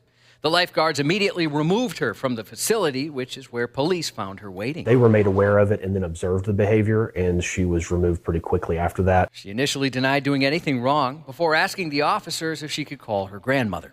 She did state at one point she grabbed one of the kids maybe, but it was only because she thought she was drowning and used the juvenile to pull herself up. Girl. Again, no while moaning and calling them daddy. No, you're right, Ashley. I don't think there are many people who will believe that story. She was calling little children daddy. Yuck. Yeah. That is so disturbing. That's a rare one right there. I mean, usually it's not the ladies at the pool that I'm suspicious of. No, not at all. That's, oof. Wow. Cops in Georgia are searching for a Florida man who stole several stretchers from funeral homes. Police say 56-year-old Michael Johnson had been stealing numerous, presumably bodiless, mortuary gurneys. These are medical stretchers that funeral homes or medical examiners' offices used in the transport of remains. May 6th, the Dallas Police Department responded to Benson's funeral home after workers discovered a stretcher was stolen from one of their vehicles. 2 days later, officers from a different department took a complaint about a damaged vehicle and a stolen stretcher from Georgia Funeral Care. Johnson was linked to several other incidents in the metro Atlanta area in regards to stretchers being stolen, and there was an attempt to sell them to different funeral homes for a profit. Sounds like he was trying to get about between $1,000 and $1,500 for each of them. I thought maybe someone was just looking for a new piece of furniture to use when watching the ball game or something. You know what I mean? It'd be a lot easier to scoot to the kitchen. And 4 California men were arrested. I'd like to see that. A guy go get a bowl of Doritos and a couple of canned beers across the floor on his stretcher. You got a Super Bowl party. Everyone's just on a stretcher, just moving Or you around. put all the food on it. Just pass it back and forth. There you go. 4 California men were arrested Tuesday on federal charges of committing armed robberies of mostly 7-Eleven stores in South Los Angeles during a nearly 2-month crime spree. And the reason they got caught is because one of them posted a photo on Instagram of himself holding the stolen cash while bragging. According to the indictment, the defendants committed a series of armed robberies last winter, mostly of 7-Eleven stores in South Los Angeles and a CVS in Hollywood. The defendants traveled to the targeted stores in a BMW, jumped over the counters, took money from the cash registers, and placed the money into black Nike bags. One of the defendants, 25-year-old Jordan Leonard, posted a photograph on Instagram with stacks of cash captured, "Love my bros, we go hit every time." He also tagged the Instagram accounts of his accomplices. In total, the defendants netted about $8,000 in cash during the spree. I bet his bros are a little peeved at him. Yeah, they're ticked. Not only did he post the photos, first and foremost, but he put everybody else involved. They tagged all of them. Oh, I love when they get caught like Maybe that. he's Me too, not. it's the best. Maybe he's not so sure how that gimmick works. I don't know. Dude, I mean, if you're a 60-year-old and you make that mistake, you go, okay, he doesn't get how the. But this is a young person. Yeah, it's pretty good. It's pretty good. 5 men were convicted by a federal jury in Las Vegas last month for running a large illegal streaming service called Jetflix. They'd find illegal copies of content online and download to Jetflix servers, making millions of dollars streaming the illegal content to tens of thousands of paid subscribers. According to the Justice Department, the group reproduced hundreds of thousands of copyrighted television episodes without authorization, amassing a catalog larger than the combined catalogs of Netflix, Hulu, Vudu, and Amazon Prime. Wow. These guys made millions of dollars, and they're in some serious trouble. In other movie news, collectible movie-themed popcorn buckets are having a moment, embracing strange designs that have drawn attention online and creating something of a competition to come up with ever more creative or absurd popcorn containers. The buckets come as theaters continue to try new ways to convince people to leave the comfort of home, embracing anything from alternative content such as concert films to exclusive merchandise. A Minion-themed baby carrier, a Dune-themed sandworm bucket that looks a little too vagina-y. Very vagina-y. Yep. And a popcorn bucket promoting the new Deadpool movie, suggesting Wolverine wants you to stick more than just your hand in it. Are a few examples of the sometimes edgy popcorn buckets now part of the movie-going experience. Some have risen in value on the secondary market. The infamous Dune 2 sandworm vagina popcorn lid, which now goes for about $800 on eBay, became a major meme a few months ago. Many online joked the lid, meant to portray the mouth of a sandworm, looks suspiciously like a fleshlight. The industry-wide I'm not even going to try, of bizarre popcorn tins reportedly began in 2019 when AMC introduced the Star Wars-themed R2-D2 popcorn bucket. What are we talking about here? Electronic entertainment? Television and movies and whatnot? Going to movie theaters and buying popcorn. Going to movie theaters. No Twins game last night, so me and the friggin' wife tried a current television program. You want to hear about it? Yeah. We watched 3 episodes of a show called Presumed Innocent, starring Jim Gugesberg. What the hell's his name again? Gugesberg. Is that the one with Bryan Cranston? No, Presumed Innocent. Chris with Evans? Jake Gyllenhaal. Jake Gyllenhaal. Yeah. I'm getting confused with 2 other ones. Have you heard of it? Yep, I watched a little bit of Have you heard of it? Nope. That was one. Yeah, there's like 3 that are kind of similar. Yeah, I watched 3 episodes. Your thoughts? It was very good. I've heard good things. Check it out. A couple new movies make their debut in theaters today, including the highly anticipated release of Ryan Reynolds and Hugh Jackman's Deadpool and Wolverine. Wolverine's recovering from injuries when he crosses paths with the loudmouth Deadpool and teams up to defeat the common enemy. Game of Thrones star Kit Harington may have hung up his Valyrian steel sword, but the Jon Snow actor isn't done with genre storytelling quite yet, as he stars in a new horror film, The Beast Within, now playing on the big screen. After a series of strange events led her to question her family's isolated life on a compound deep in the English wilds, a 10-year-old sees her father undergo a terrible transformation in The Beast Within. And finally today on Max, the streaming premiere of Knox Goes Away, which is directed by and stars Michael Keaton as a hitman trying to make amends after he's diagnosed with a rare form of dementia. James Marsden plays Keaton's son, and Al Pacino is his trusted friend. Zach Parise, who will jump on the air with Randy Shaver in a handful of minutes, hits 40 on Sunday. My guy Jason Statham, 57 today. Shout out to the Richfield Spartans class of 1989 for their 35th reunion tomorrow night. Hey, good for you people. Yeah. I always love those deals. I love a good reunion. Congratulations to Baby Giraffe Jesus, getting married this weekend. And he was looking for tips to avoid being whipped after he gets married like Nick, quote unquote. That's what he said. Avoid being whipped? Like Nick. Double D Jesus sends a happy Waterama weekend to everyone in Glenwood.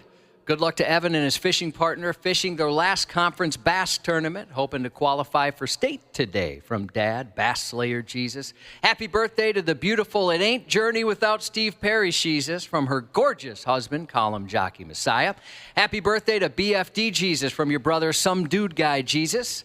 PD Midwest Jesus checked in to say happy birthday to his little girl Abigail, turning the big 07 on Sunday. Happy birthday to Wubby Jesus. Is that a penis or a skin tag, Jesus? Hoping you have a great birthday from your favorite best friend with drunken benefits. And knows everything about nothing, Jesus. Text in his to give his extremely smart and beautiful wife, Carrie, a happy birthday shout out this morning. Did you guys catch that? A dude named, is that a skin tag or a penis, Jesus? Is that a penis or a skin tag? Has a friend with benefits. Yep. Drunkenly friend And with some of yous out there are just scrapping to get a piece. Just scrapping. Knows everything about nothing. Jesus wanted his wife, Carrie, to know that you're welcome for the good rogering he gave you last night. Oh. And that's 93X News. Coming up next, we'll talk with Zach Parise, Brad Ryder, and Randy Shaver. Randy Shaver. Got a fat ass and a bad attitude. On the Half-Assed Morning Show. Abrams to right field. Johnson coming in. He makes the catch. No hits for the Nats. Dylan Cease throws a no-hitter. The second no-hitter in Padres history. There'll be a sea of San Diegans celebrating back home today. He said, nice job. And I looked up and it was like 94 pitches. And I said, I feel great if we get through the next one in like 105. Thankfully, they let me talk him into it. And then here we are.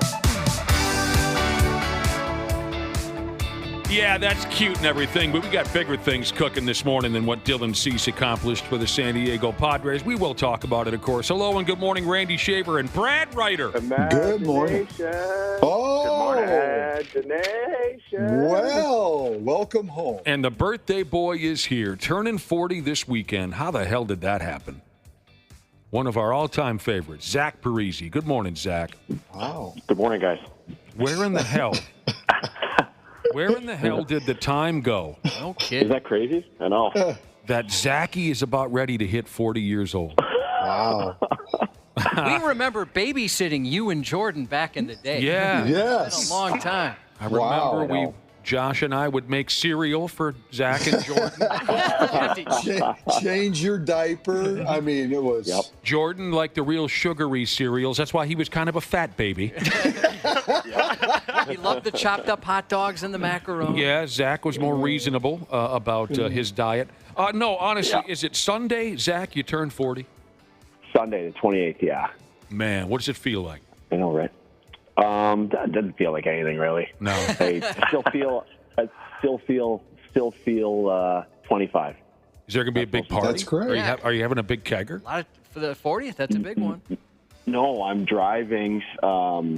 My son is going up to that Trout Lake camp where is that, outside the Cross Lake or something, up north?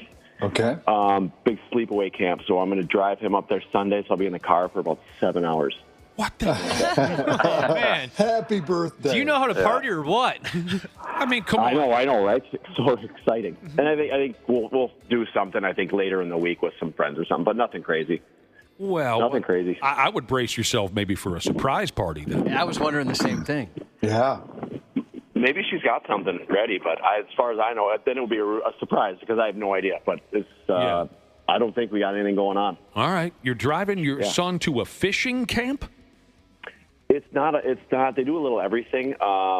It's just a 5-day sleepaway camp. A bunch of the kids from their school do it. I guess it's pretty popular. I mean, a lot of.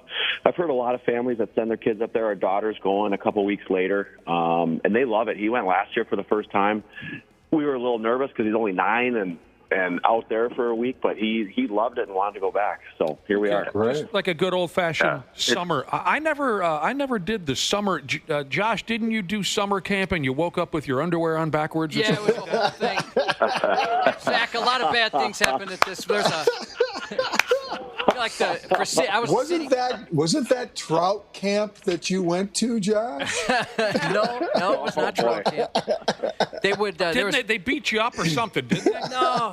So a couple things happened. I grew up in Minneapolis, and for the city kids, the local parks would have like an overnight camp to teach you about not being a city kid, basically, right? Learn how to camp and do stuff that you're not normally exposed to when you live on a busy street in Minneapolis. Tying fishing lines and paddling canoes. Exactly. And all that. Would they have it in the Target parking lot or what? I don't know. I was pretty young. I mean, this was maybe 3rd grade, so I don't know exactly where it was, but so this was my one and only overnight camp experience. We go up there, and I had a crush on one of the camp counselors. So I'll start there. I mean, I'd never seen a girl like this before, and I was like, wow, I had a crush on her. So at night, I wanted to go hang out with the counselors because I thought, these guys are cool. I want to hang out with the cool kids. And I kind of tried to casually rest my elbows on the picnic bench. You know, like here I am just hanging out with my bros. And I didn't realize she was laying on top of it, and I touched her butt with my elbows, and I was mortified as a 3rd grader. They're all laughing at me. All the guys are laughing at me. And then I ended up sleeping on a peanut butter and jelly sandwich. Oh, yeah. I remember that one. I woke up, some kid stole my underwear, and we got into an argument over whose underwear it was. And then on my way home, this is all true. On my way home, my dad took me to Embers, and we never went out to eat. And so there was something up, right? My dad, he was just sad. Took me to Embers to tell me the dog we just got was killed by a truck when I was gone. That was like the worst week of your life, Josh. So if you've ever wondered why I'm an avid indoorsman, I think that has something to do with it. Man. When it rains, it pours, I guess. That's a sad story. I know, that was within 48 hours. God. I knew Josh I may need counseling after that. Right? I knew he had a summer camp story. I just didn't remember that it was so devastating. Yeah. My brother and I learned a lot about the outdoors when we were kids, but we didn't go to summer camp, but we just learned on our own. Our parents would just lock us out of the house. So we learned how to survive on our own. We were going to collectively sing you happy birthday, Zach, but maybe Randy Shaver suggested maybe John Gruden could sing. Yes. If you can find that, Josh. Oh, yeah, I had it. Love that. I had it lined up. You were a fan of that one, Zach?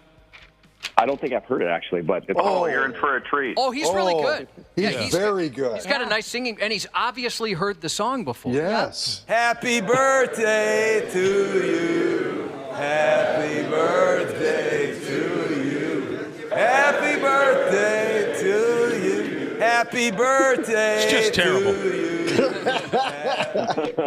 I don't think he's ever heard the song. Absolutely terrible. Thank you, John. Thanks for getting on the line with us, Zach, with everything going on this weekend. I was excited when you texted me last week. Yeah, we've always loved having you on. And so tell us now, we've heard all kinds of stories and read stories. Are you officially all done playing in the NHL now? Yeah, I'm done. I mean, it's not like official. I haven't turned in the papers or anything. I guess you got to sign some paperwork. But yes, outside of that, I'm done. Even if you get like a great offer from the Wild or something, they say, hey, come back and retire. I don't see that happening, but you never say never, I guess. You know, Randy's retired too.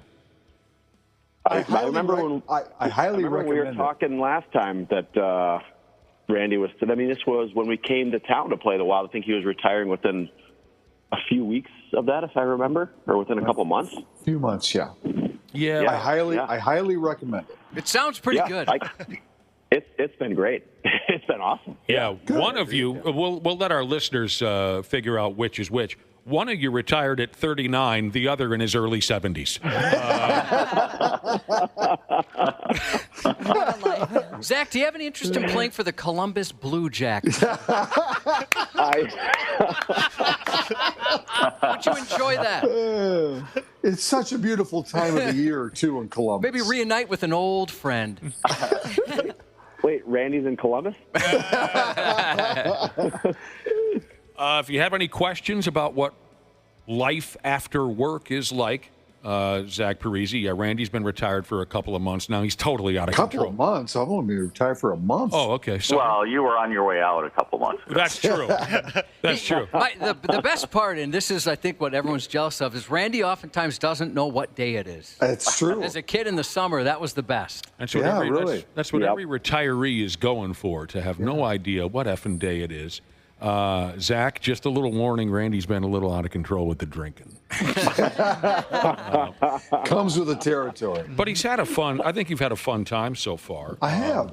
And here's the best thing, and Zach will understand this, that when you decide to walk away from that, you can kind of figure out what is it you want to do because you want to do it, when you want to do it.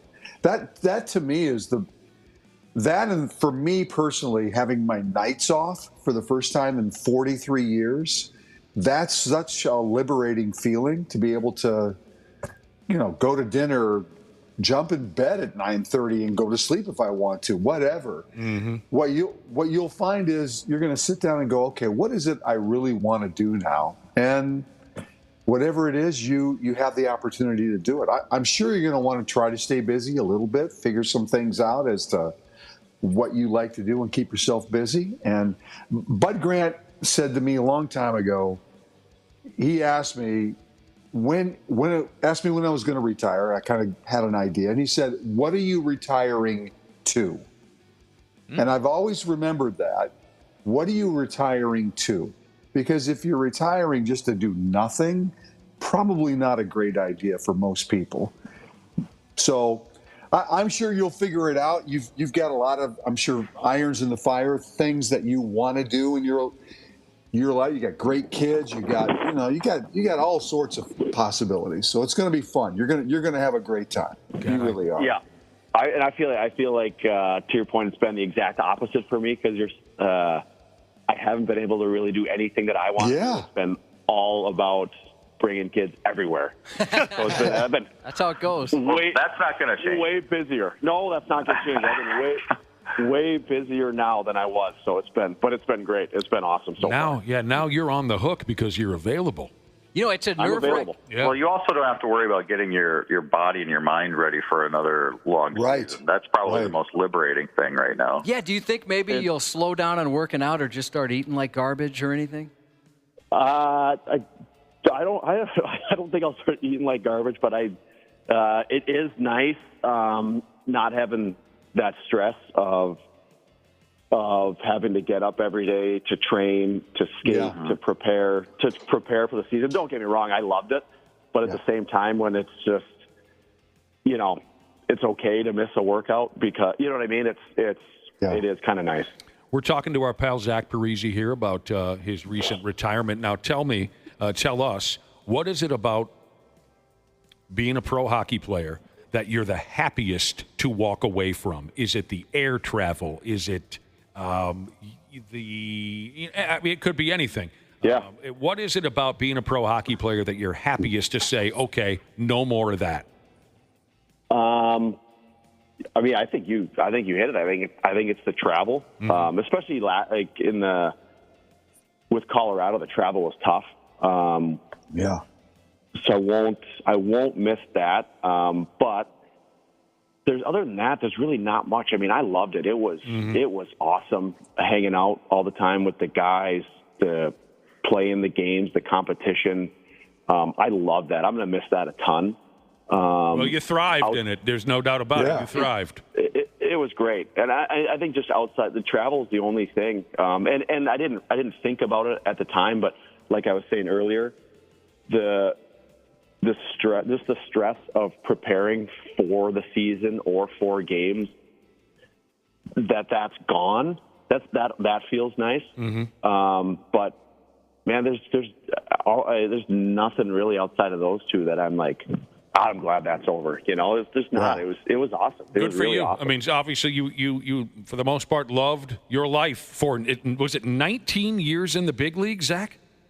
19 in the NHL. My first year during that lockout in 05, 04, I was in the minors, and then from then on in the NHL. So That is almost impossible total. to believe that 19 years went by.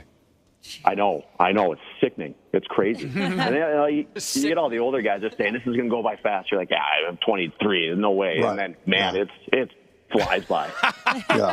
It is kind of funny. You told us stories about how some of your teammates considered you the old guy. It's just you don't come across that way at all. But you'd been in the league so long, I guess it makes sense. Oh, yeah. Especially at the end. I took a lot of heat for being, all of a sudden, you're 45. You can do whatever you want. Well, I'm not 45. I'm 36. But,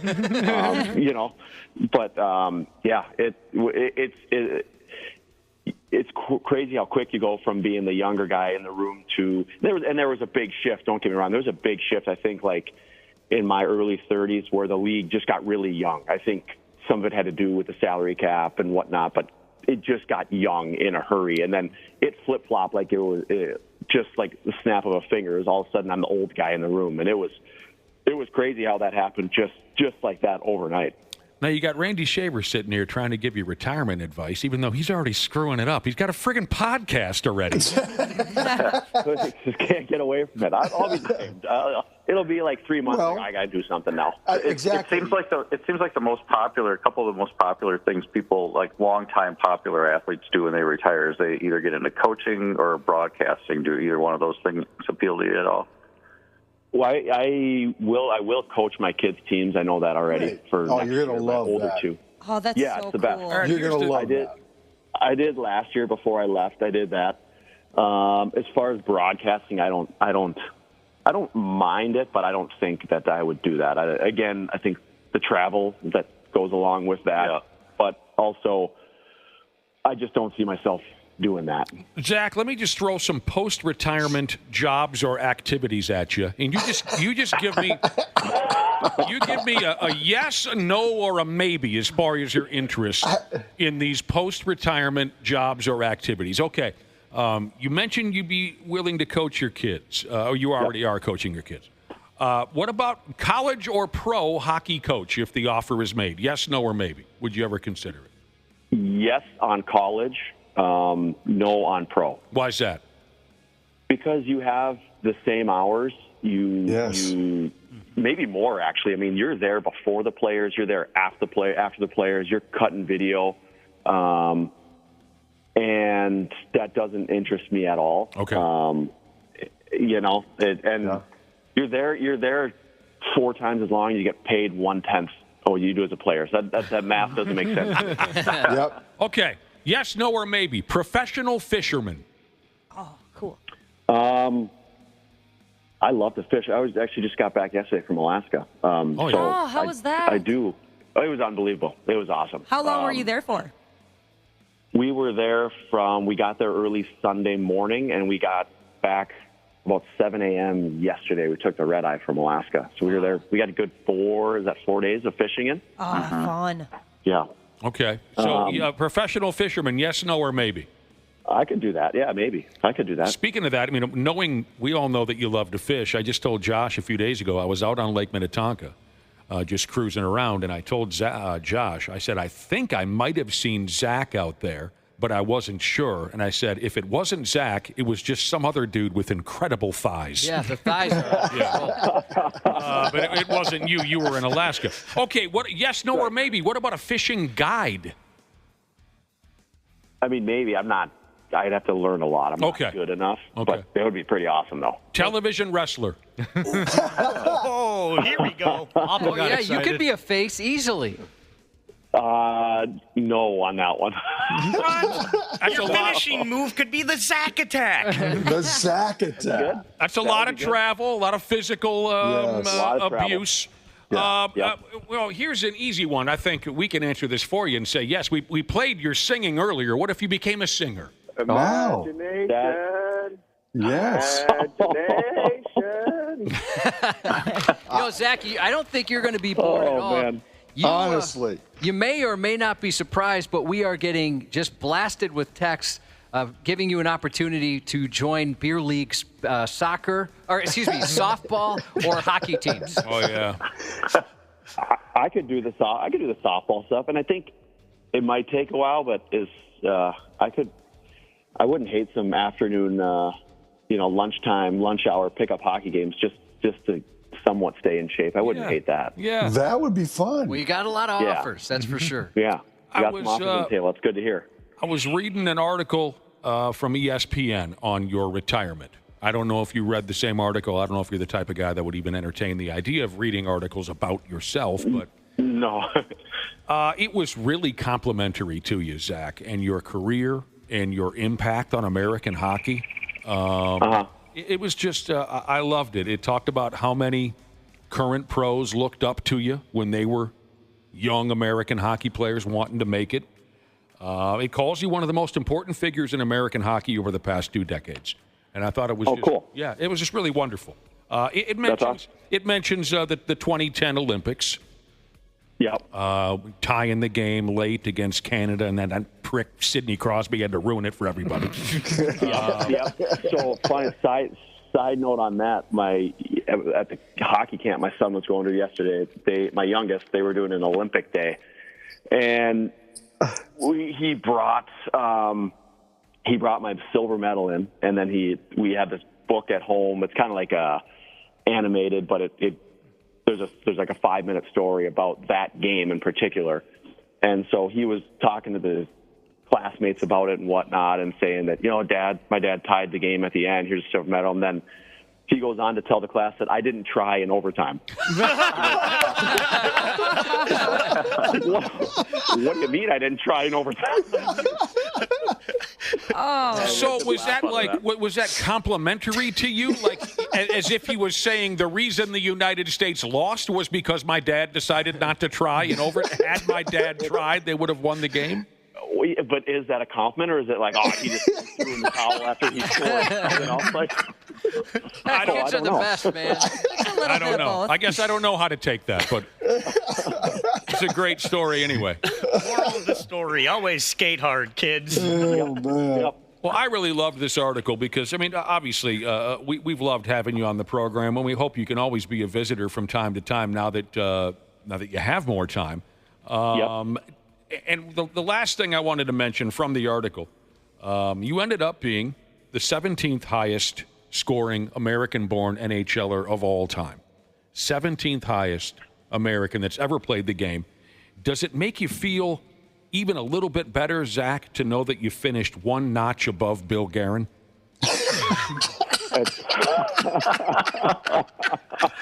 Why do you think he kept playing the last 2 years? It wasn't about chasing the cup. I had one other thing. That's right. Oh, man. At your Hockey Hall of Fame speech, man, dump that on him. That's great. Oh, man. That's good. That's good stuff. Oh, yeah. I figured you'd kind of like that one. Oh, man. Well, I'll tell you what, Zach. We all wish you a wonderful 40th birthday. Congratulations. Thank you. What a great career. Thank you. We wish you a wonderful retirement. And again, we hope you don't become a stranger, because we've had a riot with you over the years. Yeah, bud. we really have. I hope I see you on my first Monday in June for my golf event, Zach. We'd love to get you back out. Now that you're retired and you got some time, we'd love to have you. Yeah, I'd love to be back. That would be good. I'm glad to be back on with you guys. I was at Oposo's Cup party the other day, and one of the cops was there saying, "When are you going back on 93X?" And so hopefully he's listening this morning, and I know it's awesome to be back on. Appreciate it. Yeah, we'll see you at Randy's golf tournament sometime, and we'll all say, "Well, that looks a hell of a lot like Zach, except look at the gut on that guy." And the beard and the long hair, disheveled shirt. That looks like Zach, only filthy. Retirement looks good on him. Oh, man. You're going to wear it well, Zach. Drive safe, you and your boy, and we'll talk to you soon. Thank you. All right, thank you, guys. Thank There you. you go. Maybe not everybody's going to get this, but yeah, he'll look a lot like Fat Thor. If anybody watches the Marvel movies. Just gut just hanging over the You pants. can tell he's gorgeous, but he's just let himself go. Is it any wonder why we love the kid? Oh, you know what? So awesome. Here's the thing, man. If you can, I know we get a wild player on, but Marcus Foligno's awesome. He's Right. so good. But to get Zach once in a while, just to kind of talk about what's going on and in hockey in the league with the perspective that he has, man, that's value. That's just so much fun. He's just really now if you get him on now, he's going to be even more unfiltered about what's going on. exactly. You heard it, Wapple. Call Foligno. Tell him he's fired. All right. Don't do that. Marcus is awesome. He's a great guy. he's I'm telling you, Marcus Foligno is one of the best people you'll ever meet. He's just really, really good. He really is, and a great guest on this show. He's like a lot of other people, though, Josh. He's like a lot of other people, though. He won't return Dana's phone calls. Hey, why is that? Oh, boy. All right, so the opening ceremonies to the Summer Olympics are on television tonight. Is that something that draws either of you boys in? Not really. I will not be watching. No. Not on a Friday. Not on a summer Friday night. Okay, but when track and field kicks in, Randy, that's your jam. Yeah, I mean, I guess I'm going to have to sit down and look at a TV schedule. I have not done that just to see when those events are, because there is that time difference between here and France. So I may look.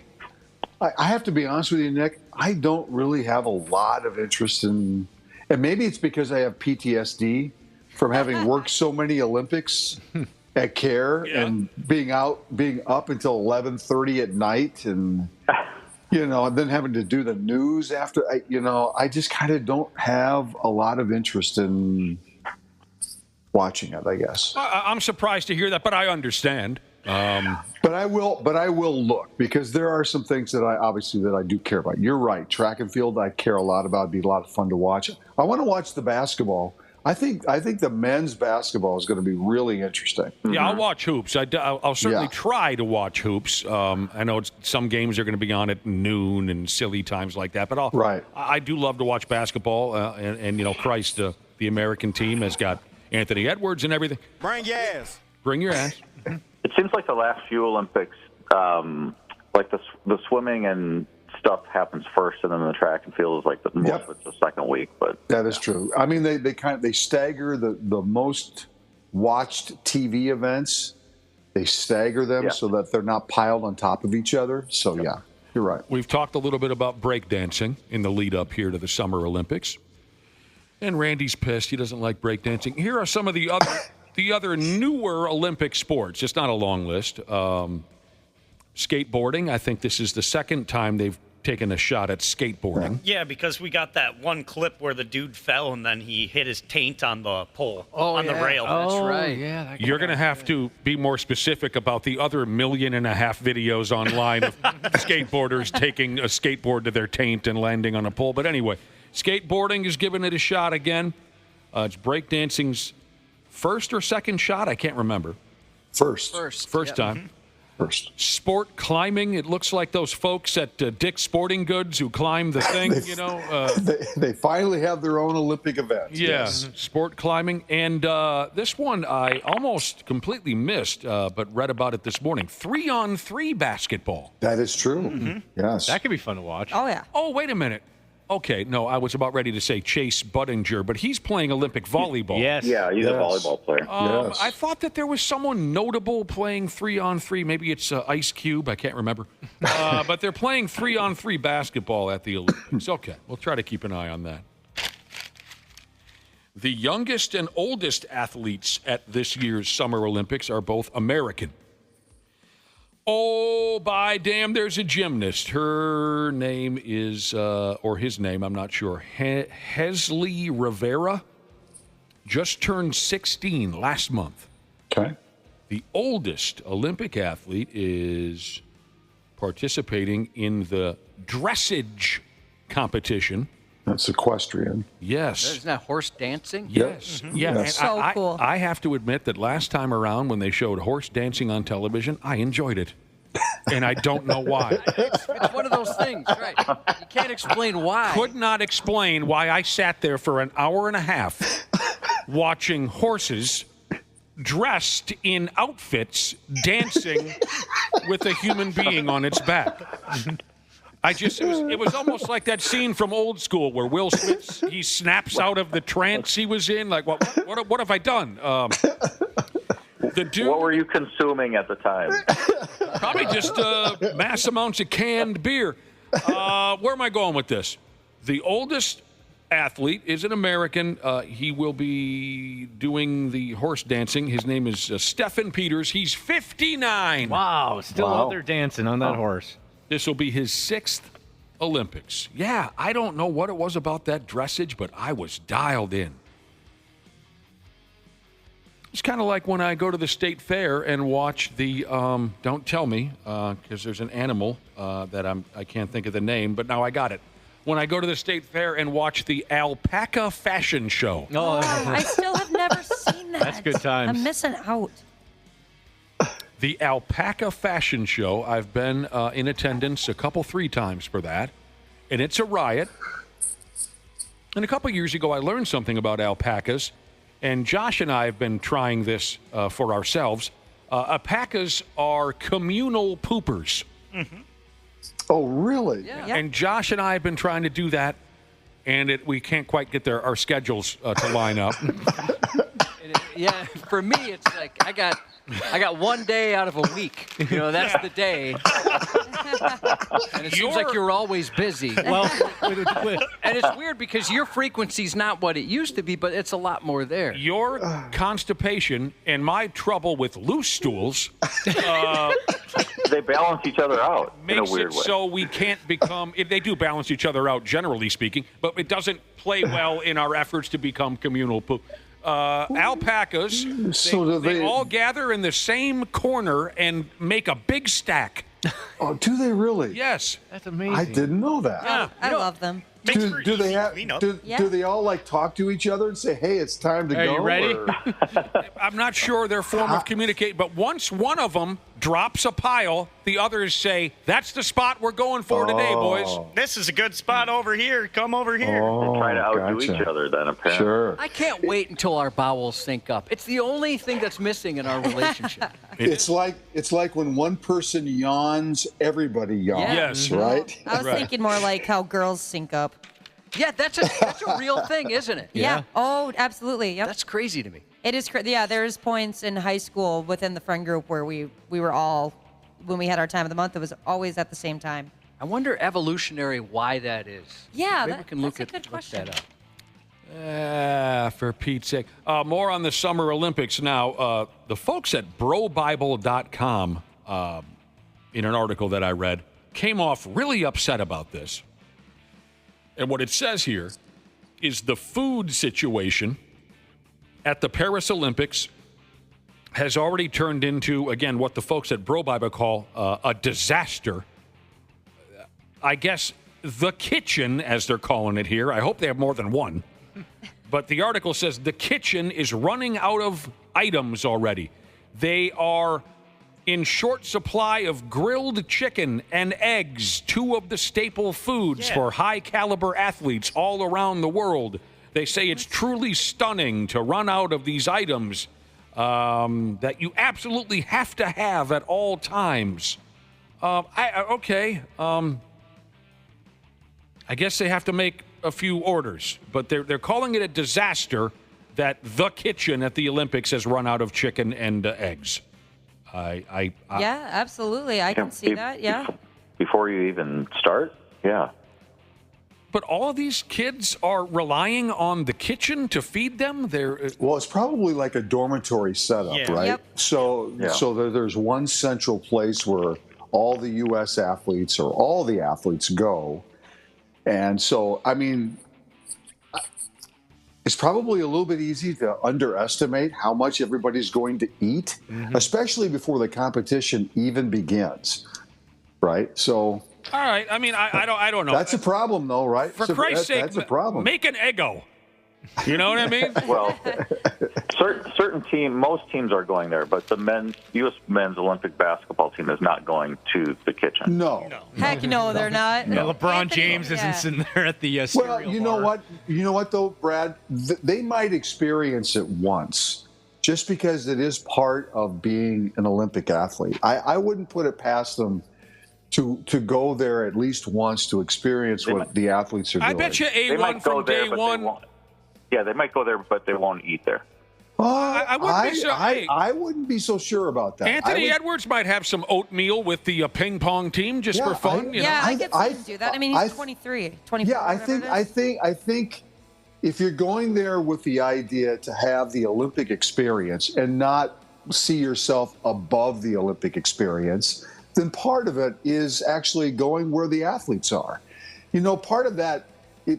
When I've interviewed former Olympians, one of the things they always talk about is the opportunity to meet other athletes who in other sports that maybe they've heard about, followed, whatever, and to have those kind of conversations about your training, what you did, you know, because there's a lot of genuine interest in what the journey has been for everybody else. So. Disc golf Jesus has a question. Which did they run out of first, the chicken or the eggs? I don't know. A lot of people have been texting and asking that question. They need to know.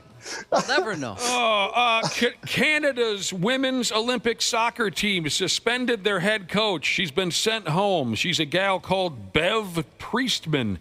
And they sent her home because of a scandal involving the use of drones to spy on opponents at practice. So she kind of pulled a Bill Belichick here. Yeah, Bill's like, that gives me an idea for when I come back. Spying on practices and whatnot. They sent her home. I hate to say it, but that's not a sneaky way to do it. No, they're going to figure that one out. Jesus. Drones. Unless you've got a military quality one that's way, way, way up. Exactly. All right, tell me if you think this is completely silly and unnecessary. Because it sounds that way to me. This year, NBC will be covering the Olympics, and they'll be putting heart rate monitors on the athletes' parents and then showing the results on screen as they watch their child do whatever it is they're doing. Yeah, don't care. No, that's don't so care. Stupid. You're trying too hard. Yeah. You're trying too hard. Silly. Don't care. If you're a parent, you know you don't have to see that. That's one of those things where in a meeting, if I had that idea, I'd be too scared to bring it up because I think they'd shoot me down and say that's idiotic. Right. But no, they went through with it. I want footage of the dad who's nodding off during his child's big moment. That's who I want. That's who I want them to interview. Sir, your son was going for a gold medal in ping pong, and you were sound asleep. And he'd say, "Yeah, I've been watching this garbage for 10 years." Or more 2024. He's just scrolling through TikTok. And All right, so we played the audio in our intro. That was a long time ago. You probably don't remember. Welcome to the history books, Dylan Cease. Yeah. Of the San Diego Padres, who threw the second no-hitter in Padres franchise history, is how you say it. Padres franchise history. He and the Pods beat the Washington Nationals 3-0. He struck out 9. He walked 3, but he threw that friggin' no-hitter. Almost lost it on the last batter too. C.J. Abrams hit a rocket to right field that. Fortunately for Cease, held up long enough for them to make the catch, but he looked pretty good yesterday. I mean, you know, he was great with the White Sox. It's just a matter of time before he kind of found his groove with San Diego. Yeah, that's pretty fun. But yeah, watch out for that team. I mean, they got to get healthy. Yeah, they got to get healthy. People have been talking about them the last few years, and they haven't really lived up to it. Nobody's really talking about them this year, but they're still kind of right in it. Yeah, they got to get healthy. Back to the Olympics real quick, if you don't mind. Back to the Olympics real quick. More than a few of our listeners have been texting in and predicting that Anthony Edwards is going to make a new baby while he's at the Olympics. Oh, no. An international one, maybe. Yeah. That wouldn't surprise me at all. Oh, no. Well, no, who would it surprise? I mean, the guy's just been pumping them out from what we understand, left and right. Yeah, do you think he's like these NBA players that are over there, do you think they're banging too? Are you kidding? Why would they change their habits at the Olympics? Yeah. When they got all these Just a more Swedish girls serious- running around. Just a more serious situation. I wasn't sure how locked down they are, I guess. Oh, hell no. They're out there That's the whole, that's the side story of the Olympics every year, right? Yeah. Is all the sex they're Was having it with the condoms yesterday? and the cardboard beds. Yeah. Do we need to recite the motto from Madison again? They don't want to do better. They want to be banging. All right, so Dylan Cease apparently refused to come out of the game yesterday. His manager told him he was done after 7, and he said no. Yeah. And He said, also, nice job. And I looked up and it was like 94 pitches, and I said, I feel great if we get through the next one in like 105. Thankfully, they let me talk him into it, and then here we are. He doesn't sound like a baseball player. He sounds like a meteorologist. Yeah, he kind of does. But that's kind of sad in a way that a guy is a veteran pitcher is 7 innings into a no-hitter and has to talk his manager into letting him continue to pitch. It's ridiculous. Yeah, too robotic. Yeah, I mean, opportunities like that don't come along very often. I feel bad for a guy like Paul Skeens, who has done this, I think, twice this year, has had no-hitters when he's been taken out of the game. So I'm glad that the manager for the Padres let him stay in, because obviously that's a special moment, and they weren't in jeopardy of losing the game because he was in there. So that, worked out great. Like I said earlier this morning, the Twins have no choice in it. They're playing in Detroit this weekend. Yeah. Seattle Mariners pulled off a big trade. They traded with the Tampa Bay Rays. Well, you know why they did that? Julio Rodriguez has been injured and has had a really down year, and they are struggling for offense. And not that Arozarena is having a great year. He is not, but he's got great potential to, give that team a boost. So that's a big deal for Seattle. They traded for Randy Arozarena. And he's got a history of he can probably turn it on at some point and really help them. Great. Here's the trade that disappointed me. I was hoping the Twins would look at a guy like A.J. Puck. A.J. Puck gets traded from Miami to Arizona. He started in the Arizona rotation, and then they put him back into the bullpen. But that's a left-handed guy who can throw heat, a veteran guy too. I hope the Twins are dialing in on a few guys here, because now the floodgate is starting to open for the trade deadline. Hey, Josh, sing the A.J. Puck song. I don't think I know it. It is like Puck. Oh, banana, Bobuck, fana. Yeah. sing us the A.J. Puck song. A.J. Puck, Bobuck, banana. Oh, man, be careful. Who cut Get ready, Wapple.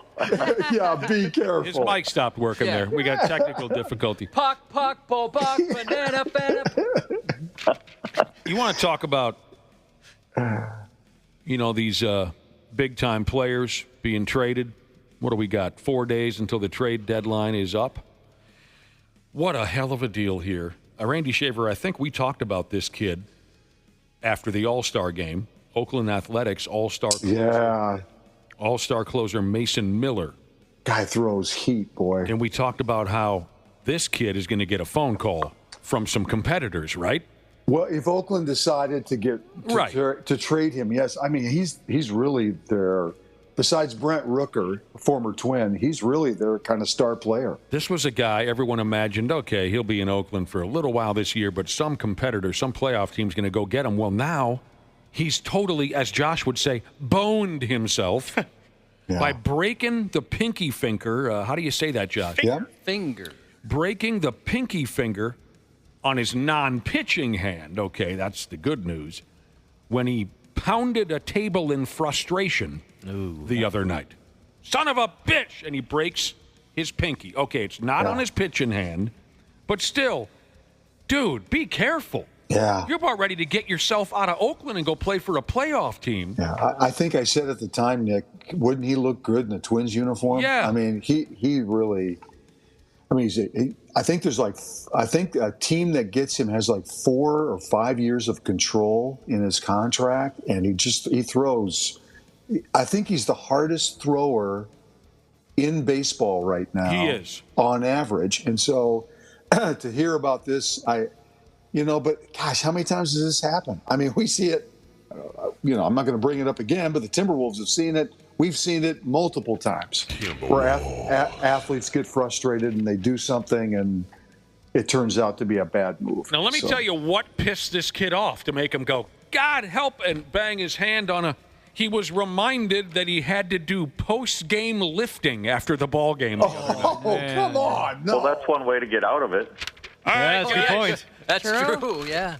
Line up for post-game lifting, and the kid went, for Christ's sake, and he breaks his pinky. Wow.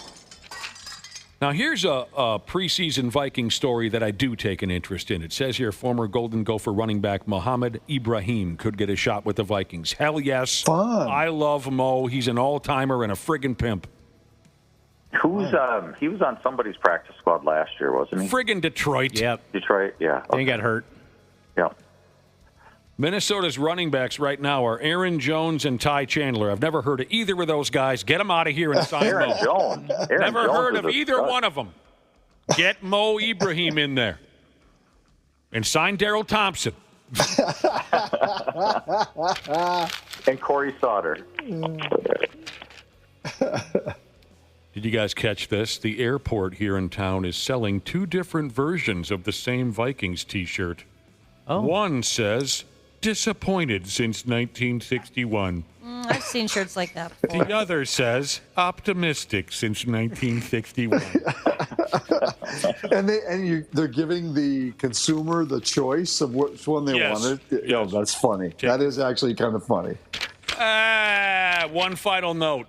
It's a bad one, Randy. Oh, this hurt me so badly when I read it this morning. What's that? It took the wind right out of my friggin' sails. Josh, I'm sorry if I've been crabby. I didn't notice a thing. Okay, good. I'm still a great actor.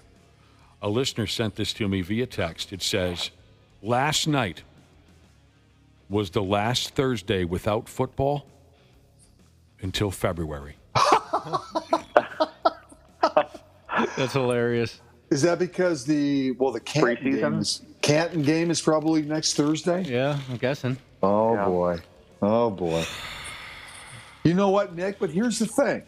You're like everybody else. You're a consumer. You have a choice. You already said this a couple days ago. It didn't make me feel any better. You don't have to watch if you don't want to. Until February. January, February, March, April, May, June, July. Good God, take it, Cubby. Chuck, Boba. No. Different song. Oh, man. Hey, Brad Ryder and Randy Shaver, have yourself a wonderful weekend. Appreciate it. Enjoy the Olympics and this and that, and we'll talk to you on Monday. Sounds good. All right. Randy, do you need a reminder Sunday night, the next day's Monday, or not? No, you know what's funny, Josh? I usually on Sunday, sometimes Sunday, I look at my phone and go, oh, tomorrow is Monday. So I kind of look at my schedule and go, oh yeah, tomorrow is Monday. We'll send you a D-pic to remind you. Oh, thank you. I've got Appreciate just the it. one. We'll be right back on the Half-Assed Morning Show. The 93X Half-Assed Morning Show.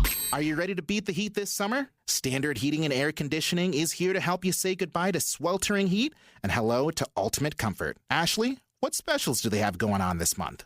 Celebrate Christmas in July with Standard Heating and Air Conditioning. Get huge savings with $1,776 off a new multi-head ductless system. Visit standardheating.com to discover all the goodies in Santa's bag. The Rolling Stone Music Now podcast gets inside the biggest stories with Rolling Stone senior writer Brian Hyatt, Snoop Dogg, and Lotto. Let me give you one of my secrets. I remain the biggest kid in the room at all times. There's a kid in you can't believe that. Look at where you at. Keep making it about fun. Yeah, we blessed to be able to do a job that's like fun. There's 2 funds that's the most important funds in the world. Funds that you make off of the fun that you have. Rolling Stone Music Now, wherever you listen. The 93X Half-Assed Morning Show. All right, now you kiss me there, Josh. Kiss. Welcome back to the program. Our final for the week. Everyone, please go out and have a great weekend, by God, and thank you for listening. to the 93X Half-Fast Morning Show. Okay, fine, the Hawk Tua girl. I'll give you the Hawk Tua girl update. Here's what's going on with her. Spit on that thing. Shut up. Trying to give an update. Well, that was her, wasn't it? Yeah, she was Hawk Tua. That was the gal. Haley Welch is her real name. It was about a month ago that she became famous. All the 8th graders and social media dorks wet their pants over the Hawk Tua video. Now she's joined what they call here a premium subscription site. Didn't at first she say, no, Yep. I never do something like that? That's how it goes, right? She's joined what they call here, Josh, a premium subscription site. She should have done it right out the gate. She would have made a lot more money, and she could have just been done with it by now. She's going to be fine. She'll make plenty of money. She's joined something called FanFix, which appears to be an OnlyFans clone / competitor. Has anyone masturbated while looking at FanFix? Well, that's the thing. I read this story. FanFix, is it FanFix? Is that what it is? It's a completely clean, no filth, no nudity, no sex website. It's just a way to interact with celebrities or other people you're a fan of. That's what they're telling you, Dana. I'm not trying to criticize you, Dana, sense. but you didn't answer the guy's question. All he asked is if you masturbated to it. Yeah, it was a yes or no question. Yeah, you kind of went on a weird tangent. See, there. I tried to deflect and try to steer this in a different angle to Yes, avoid that telling was obvious. you guys how often I masturbate to FanFix. $15 a month if you want to be her fan on FanFix, and she promises to connect with her fans one-on-one and So I'd pay to be like her friend, kind of. To Not really. to exchange messages with her and stuff. That's so weird. So she's really not going to get naked? No. She will I eventually, couldn't right? see her doing that because, like, I've watched a couple videos of like her with her family and stuff, and she seems like she's very against that kind of behavior. Here's the good news, Ashley. Which is I weird. could not possibly care less about anything in the world. So maybe you're onto something, Ashley, or maybe that. So she's saying she's not into that type of thing, but you realize why she's famous, right? Yeah, I know. That's why it doesn't make sense to me. She sounds like a hypocrite, but I just get she's just a burned young out. girl. She has no idea what she's doing. Well, she was at a concert over the weekend, some festival. Wait a minute. How old is she? I think she's in her 28. early 20s. Oh, I thought she was in her early 20s. Well, you're only 26 or 27 years old, for Christ's sake. Yeah, I'm 26. I'm young. I never said I wasn't. How come you haven't gone viral yet? Come on, we're waiting for this. At any rate, I'm sorry I blew up. I just get burned out on such things. But every morning at 8:30 from here on out, we will have a Hawk Tua girl update. Well, there's plenty of info that keeps coming out on her. So We really won't. We we won't won't run out of stuff to talk about. But I figured I had to throw that in there. She's joined a thing. All right. We've been talking about the Olympics, of course, lately, and the subject matter usually quickly switches on over to how the Olympics are just a big ol' F-NAMI, just an F-NATO. The kids just straight up burn up the sheets with their athlete-on-athlete foldouts, and there are no survivors. Prom night times 10. That's the story that usually comes up these days when you talk about the Olympics. Hopefully, they all walk away guilt-free, free of regret. We've all been there, right? Mm-hmm. Yep. Before you even get your pants pulled all the way up, you say to yourself, oh my God, what have I done? You've really done it this time. And then, of course, you live in fear of the telephone ringing for months. Can anyone else relate to that aside from me? Definitely not me. Oh, no? You've never had that situation where something or another happened, and then you live in fear of the telephone ringing for months? No, I'm usually on the other end of those things, so they're probably waiting for me to call. Oh, so you've never had worried a guy would call and let you know you're pregnant? No, never. Hey, by the way, yeah, I got you pregnant. Or the STD phone call, or the... I guess I never. Okay. No? I guess none of the rest of you dudes have ever had that situation where you... Oh, I said yeah. Oh, Yeah, I'm sorry. yeah. No, not at all. I've mentioned before. I'm shooting. I've got bad coolant. My son was created in a test tube, and we had to have doctor help. There's a bunch of doctors at the conception, right? It was different than your average. And I wish I would have had this information when I was a younger man, because those sleepless nights wouldn't have occurred. I hear you. Where you thought, at the time, it seems like such a good idea. And then immediately afterwards, they call that the post-nut clarity. Yep. You get that. Why is that such a thing? I have no idea. So it occurs for women too? Yeah, absolutely. I mean, you can be 100%.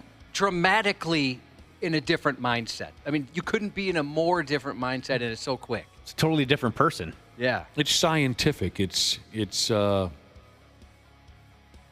medical.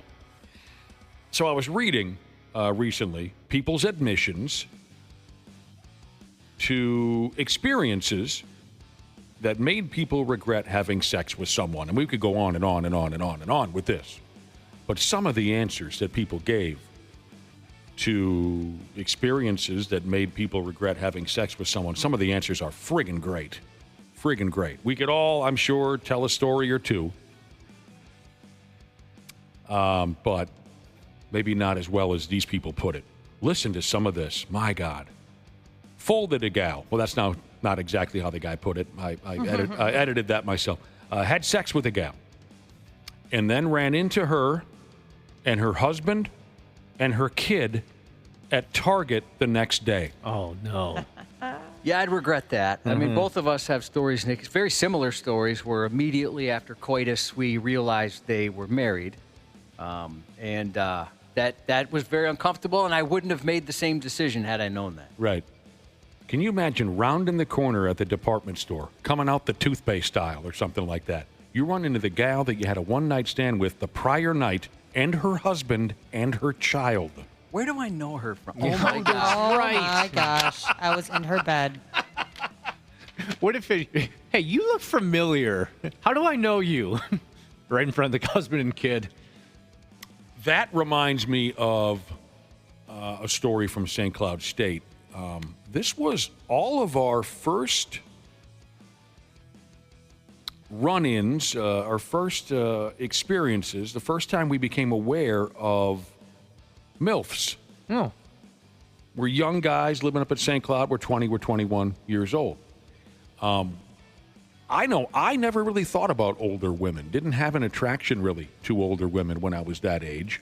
I was laser focused on the gals my age. Really? You never like someone's hot mom or anything Well, like that? of course, there's that. But I'm talking about, it never really crossed my mind to pursue an older woman. Sure, I recognized that older women were... Oh, I'd never have the confidence, but I always hoped something like that would happen. I, of course, recognize that there are plenty of older women out there that were gorgeous, but it just wasn't something I would ever have full-on pursued. I was into girls my age and younger.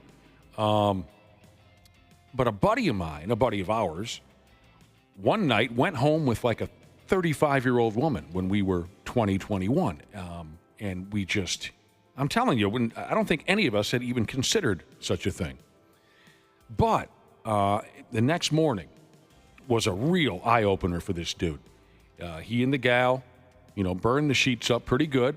He woke up the next morning in her bed, and what woke him up was her child jumping up and down on the bed.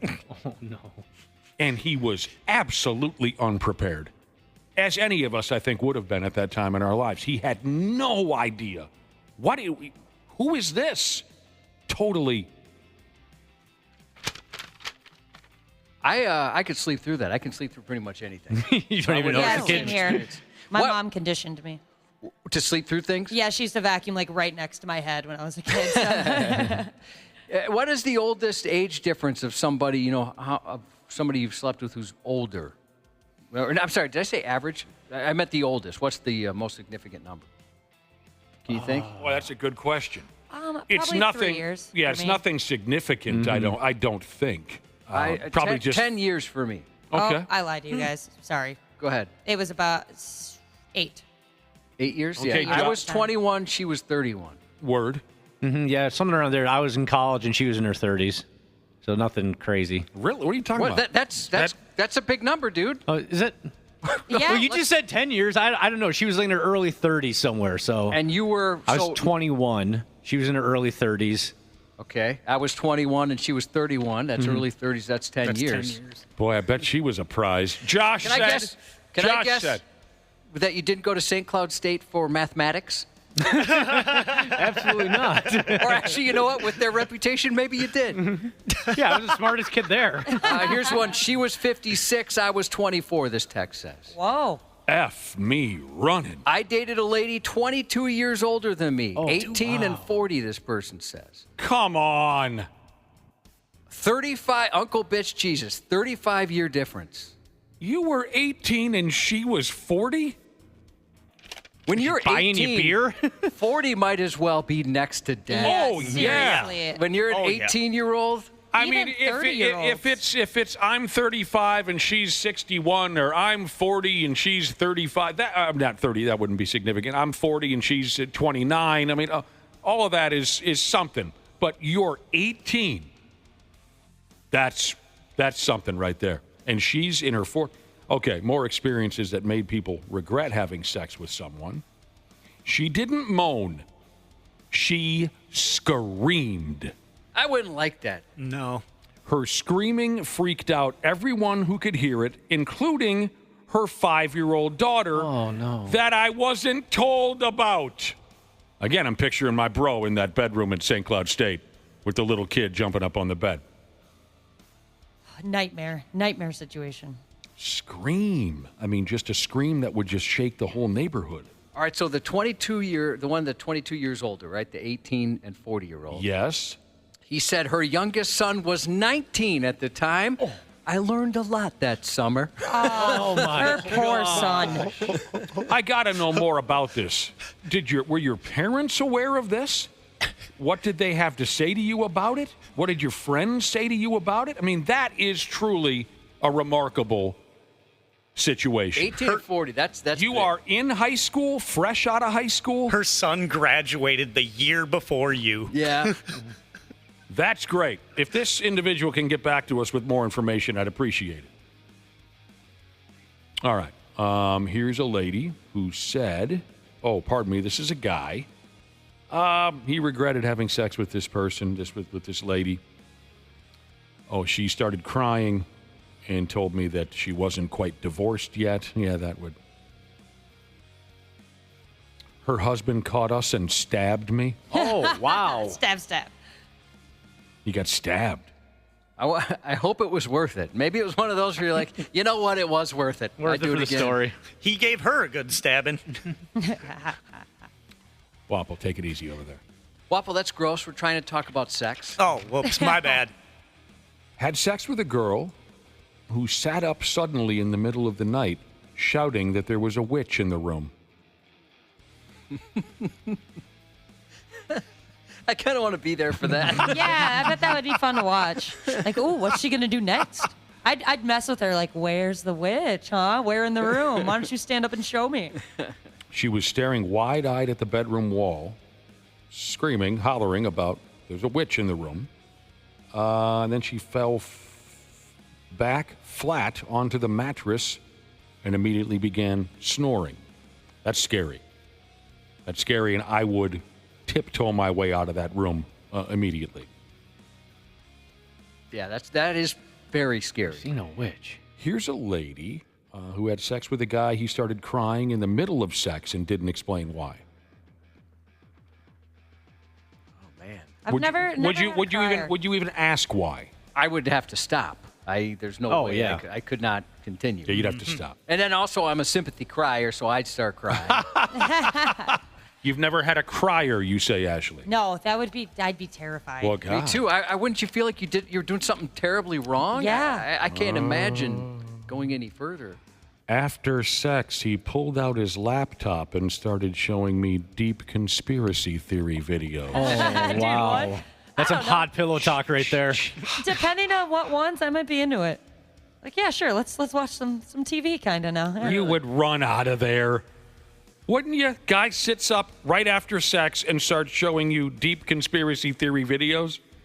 Hi, my name's Aaron Rodgers. It depends how creepy, I think. I think I can handle, like, the Mandela effect. I could go with that. But once it got into like assassinations of presidents or something, I'd be like, nope. I can imagine it's all of that kind of stuff. It's not like the fun ones. Yeah. Oh, did you know that Avril Lavigne died in a car crash and now there's a fake one? That's what I was thinking of, Dana. Woke up in the morning and everything in her room was Winnie the Pooh. Mouse pad, posters, bed sheets, action figures, wallpaper, lamps, Winnie the Pooh. You sounded like the characters from that like twisted Winnie the Pooh movie there for a second. Oh, that slasher Blood one and where Honey? he's a cannibal? Yeah. I watched the second one. Way better than the first They one. made I a recommend. second one already? Yeah, it's pretty good. I'm glad to hear it. I really am. But the second Winnie the Pooh is a quality film. Some folks have been through some things. They really have. There's a few of those I wouldn't want to be a part of. That's No. for sure. No, not at all. My friend in St. Cloud State was a lucky guy, I guess, if all he had was a 5-year-old jumping up and down in the bed. We got to take a break. We'll be back in a minute here on the program. Half-assed morning show 93. Oh, God, I'm getting there. I am. I'm getting there. We're back on the Half-assed morning show, getting ready to pull the plug on this operation. We got a few minutes to go before, we're out of here. We can go enjoy our weekend. I hope folks in our listening audience have that opportunity as well. Go out and have a great weekend. Some things that we covered a few minutes ago. Well, we started talking about the Haktua girl. She's got some fan page now working. She's going to have billions of dollars by the time the weekend is over. And the overall vibe here on the program was we're kind of burned out on it. I personally, I couldn't care less anymore about this gal. Had enough. You know who disagrees? Referee Rob Page, local living legend. Referee Rob Page texted while we were kind of talking about the Haktua girl, but kind of dismissing her at the same time. He texted in to say, "I will hear 0 Haktua girl slander." Sorry, Rob. Sorry, we've just kind of had enough. All right, then we moved on to a conversation about folks who quite quickly regretted a sexual encounter, something that happened during, maybe even immediately after a sexual encounter that made them regret the balls off of it right effing now. And that morphed into a conversation about age differences between sexual partners. And a lot of yous have, how should I say this? Significant? Yes, have had significant age differences. Not just with a one-night type of a deal, but with a current or former relationship. Quite significant age differences. One that really grabbed me was an individual who texted in and said he was 18, she was 40. And there's something about that 18-year-old kid to have that significant of a gap really grabs me over someone who, okay, I'm 35, she's 70, I'm 58, and she's 31. There's something about that 18-year-old kid. I needed to hear more details. Did your parents know about this? Your friends? How the hell did an 18-year-old hook up with? The individual did text back with more information. And here's the explanation. I live with my aunt and uncle in Arizona, he says. I was a high school dropout. Had a job, met her at church, the same church that my aunt and uncle went to. I asked her son. Now remember, this 40-year-old lady had a son that was older than this 18-year-old. I asked her son if he was okay with me dating his mom, and he said to me his mom hasn't smiled this much in years. Oh, wow. It's a mature 19-year-old. Yeah. Yeah, no doubt. So there you go. That's how it all worked out. Wow. Jack Daniels Jesus texted in. I'm trying to make sense of this. He said, a girlfriend and I did a switcheroo with my friend's parents when we were 20 and 21. So he and a girlfriend are 20 and 21, did a switcheroo with my friend's parents. They were 48 years old. So you're saying you were dating this girl and then you decided to go your separate ways. You dated your friend's mother. She dated your friend's father. I took it as they were swinging. Yeah, that's what I was thinking. Like a little couple swap for the night. Yeah. Oh, So just a one-night sexual experience. That's kind of how I took it. Okay, that is very possible. All right, okay. I'm trying to make sense of some of these.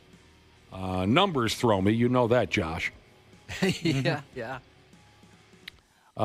Is this what? Forklift Jesus? Okay, we just did Jack Daniels Jesus. This is Forklift Jesus. He was 22, had a one-night stand with a 36-year-old. Okay, this is terrible. Had a one-night stand with a 36-year-old, and it was a great night until morning, and her husband walked in with their son. Oh. Did you get out of there alive? How did you get out of there? Did she do all the talking? Did you say a word? Yeah, you just grab your pants and you run. That's the thing. You're the bad guy all of a sudden. He had no idea. Yeah, he didn't know. Mm-hmm. He didn't know. Jesus, balls. Okay, some folks have had scary experiences. Like, what did we say a few minutes ago? Guy had a one-night stand with a gal. She sits up in the middle of the night and is talking about how there's a witch in the room. My God, that's terrifying. This lady says, I was with a guy once. Right in the middle of it, he got a severe bloody nose, and it was a mess. I tried to play it cool, but I was horrified. It looked like a murder scene. Oh, no. No. What's his number? Don't bring that up, Ashley. That was disturbing, your similar story. Listener says, the first time my girlfriend spent the night at my house, in the middle of the night, she said, there's someone else in the house. And he said it scared the absolute hell out of him.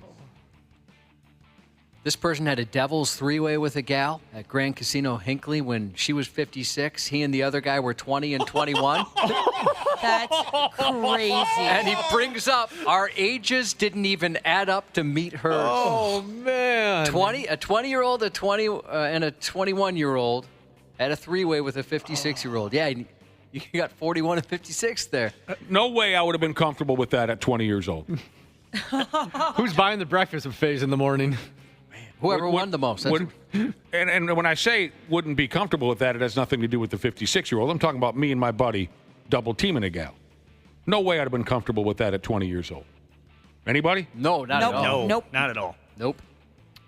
And one more that I have in front of me at least. Had sex with a girl who answered her mom's phone call in the middle of sex. That could be uncomfortable. I'd like to know why she would answer that phone call. Yeah, what is so important? Just casual conversation. Well, you never know. I mean, he doesn't say, what the conversation was about, but, you never know the circumstances as to why maybe she needed to speak to her mother at that very moment, but. Crazy Fish Guy Jesus said, I think that nosebleed text might be about me, and then he has the yikes emoji. Oh, no. You know that face? That face? Have you guys all taken phone calls in the middle of sex? No. Never. Mm-mm. No. Really? No. Oh, my God. That's surprising. Wait. I don't usually take phone calls even when I'm not having sex. Maybe in like the No one calls you. beginning, like foreplay stage, if something else is going on, if you're hitting like third base. I've done that, but never like actual in the act of Well, sex. that's pretty close. Yeah, it's pretty close. Because you have to concentrate and make sure you're not making any noises and stuff. So I don't know. I didn't mean to come off so shocked, but I guess I never really thought of that as a big deal to field the phone call. I would assume the other person would be a tad offended. Oh, I never considered that. You got to consider the other person. The other person? Yeah. There's some consideration for them? Well, yeah, you want it to be something you're both enjoying. Right? Now, keep this in mind. The last time I fielded a phone call during sex, this was before caller ID. This was a home phone. My job, how does a grown person say this? Required that I, kind of answer the telephone at all hours of the friggin' day. So, yeah. Nowadays, of course, you look at the phone and you don't recognize a number or someone you don't care for. Yeah, sure, you just throw it aside. But all right. Yeah, I wouldn't even look at the phone. I don't want to get yelled at. And I'd like to be in that situation again, so I don't want to do anything to ruin it. I will be on my best behavior. Don't want to Smart, get Josh. yelled at. Get well soon to Average Joe Jesus. He took a bad fall on his bicycle last night. I guess he messed up his leg pretty good. Sorry to hear that, bro. As a fellow bicyclist, I've got 2.3 miles on mine since I bought it. The same day I put 2.3 miles on it. He fell off his bicycle. Yeah, messed up his leg. I guess he said it was a pretty bad one. Good morning to Butt Snorkeler Jesus, listening from Arizona this morning. Trucking Jesus text in a shout-out to his wife, Tori, his mother-in-law, Sheila, and his sister-in-laws, Taylor and Caitlin, participating in the Mud Run tomorrow. Also tomorrow, happy birthday to Milwaukee's best Jesus. Happy birthday to Hyena Jesus, celebrating number 55 Sunday. Happy Sunday birthday to baby Hulk Jesus, turning the big 03 from Mom, Digging in Dirt Jesus. This text wants to wish their smoking hot husband, the original security Jesus, a happy 63rd Sunday. Also celebrating a Sunday birthday, Kuwait hockey fan Jesus. Proud parent text in a happy birthday to their son, James.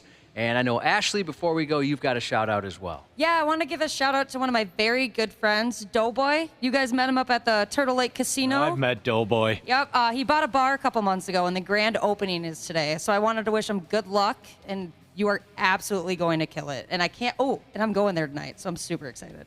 The 93X Half-Assed Morning Show. 93 Turd. The 93X Half-Assed Morning Show podcast is sponsored by Standard Heating and Air Conditioning. New episodes drop each weekday. If your podcast platform has ratings, go ahead and give us 5 stars and maybe give our enemies 1. Thanks, and here's a word from our sponsor. Celebrate Christmas in July with Standard Heating and Air Conditioning. Get huge savings with $1,776 off a new multi-head ductless system. Visit standardheating.com to discover all the goodies in Santa's bag.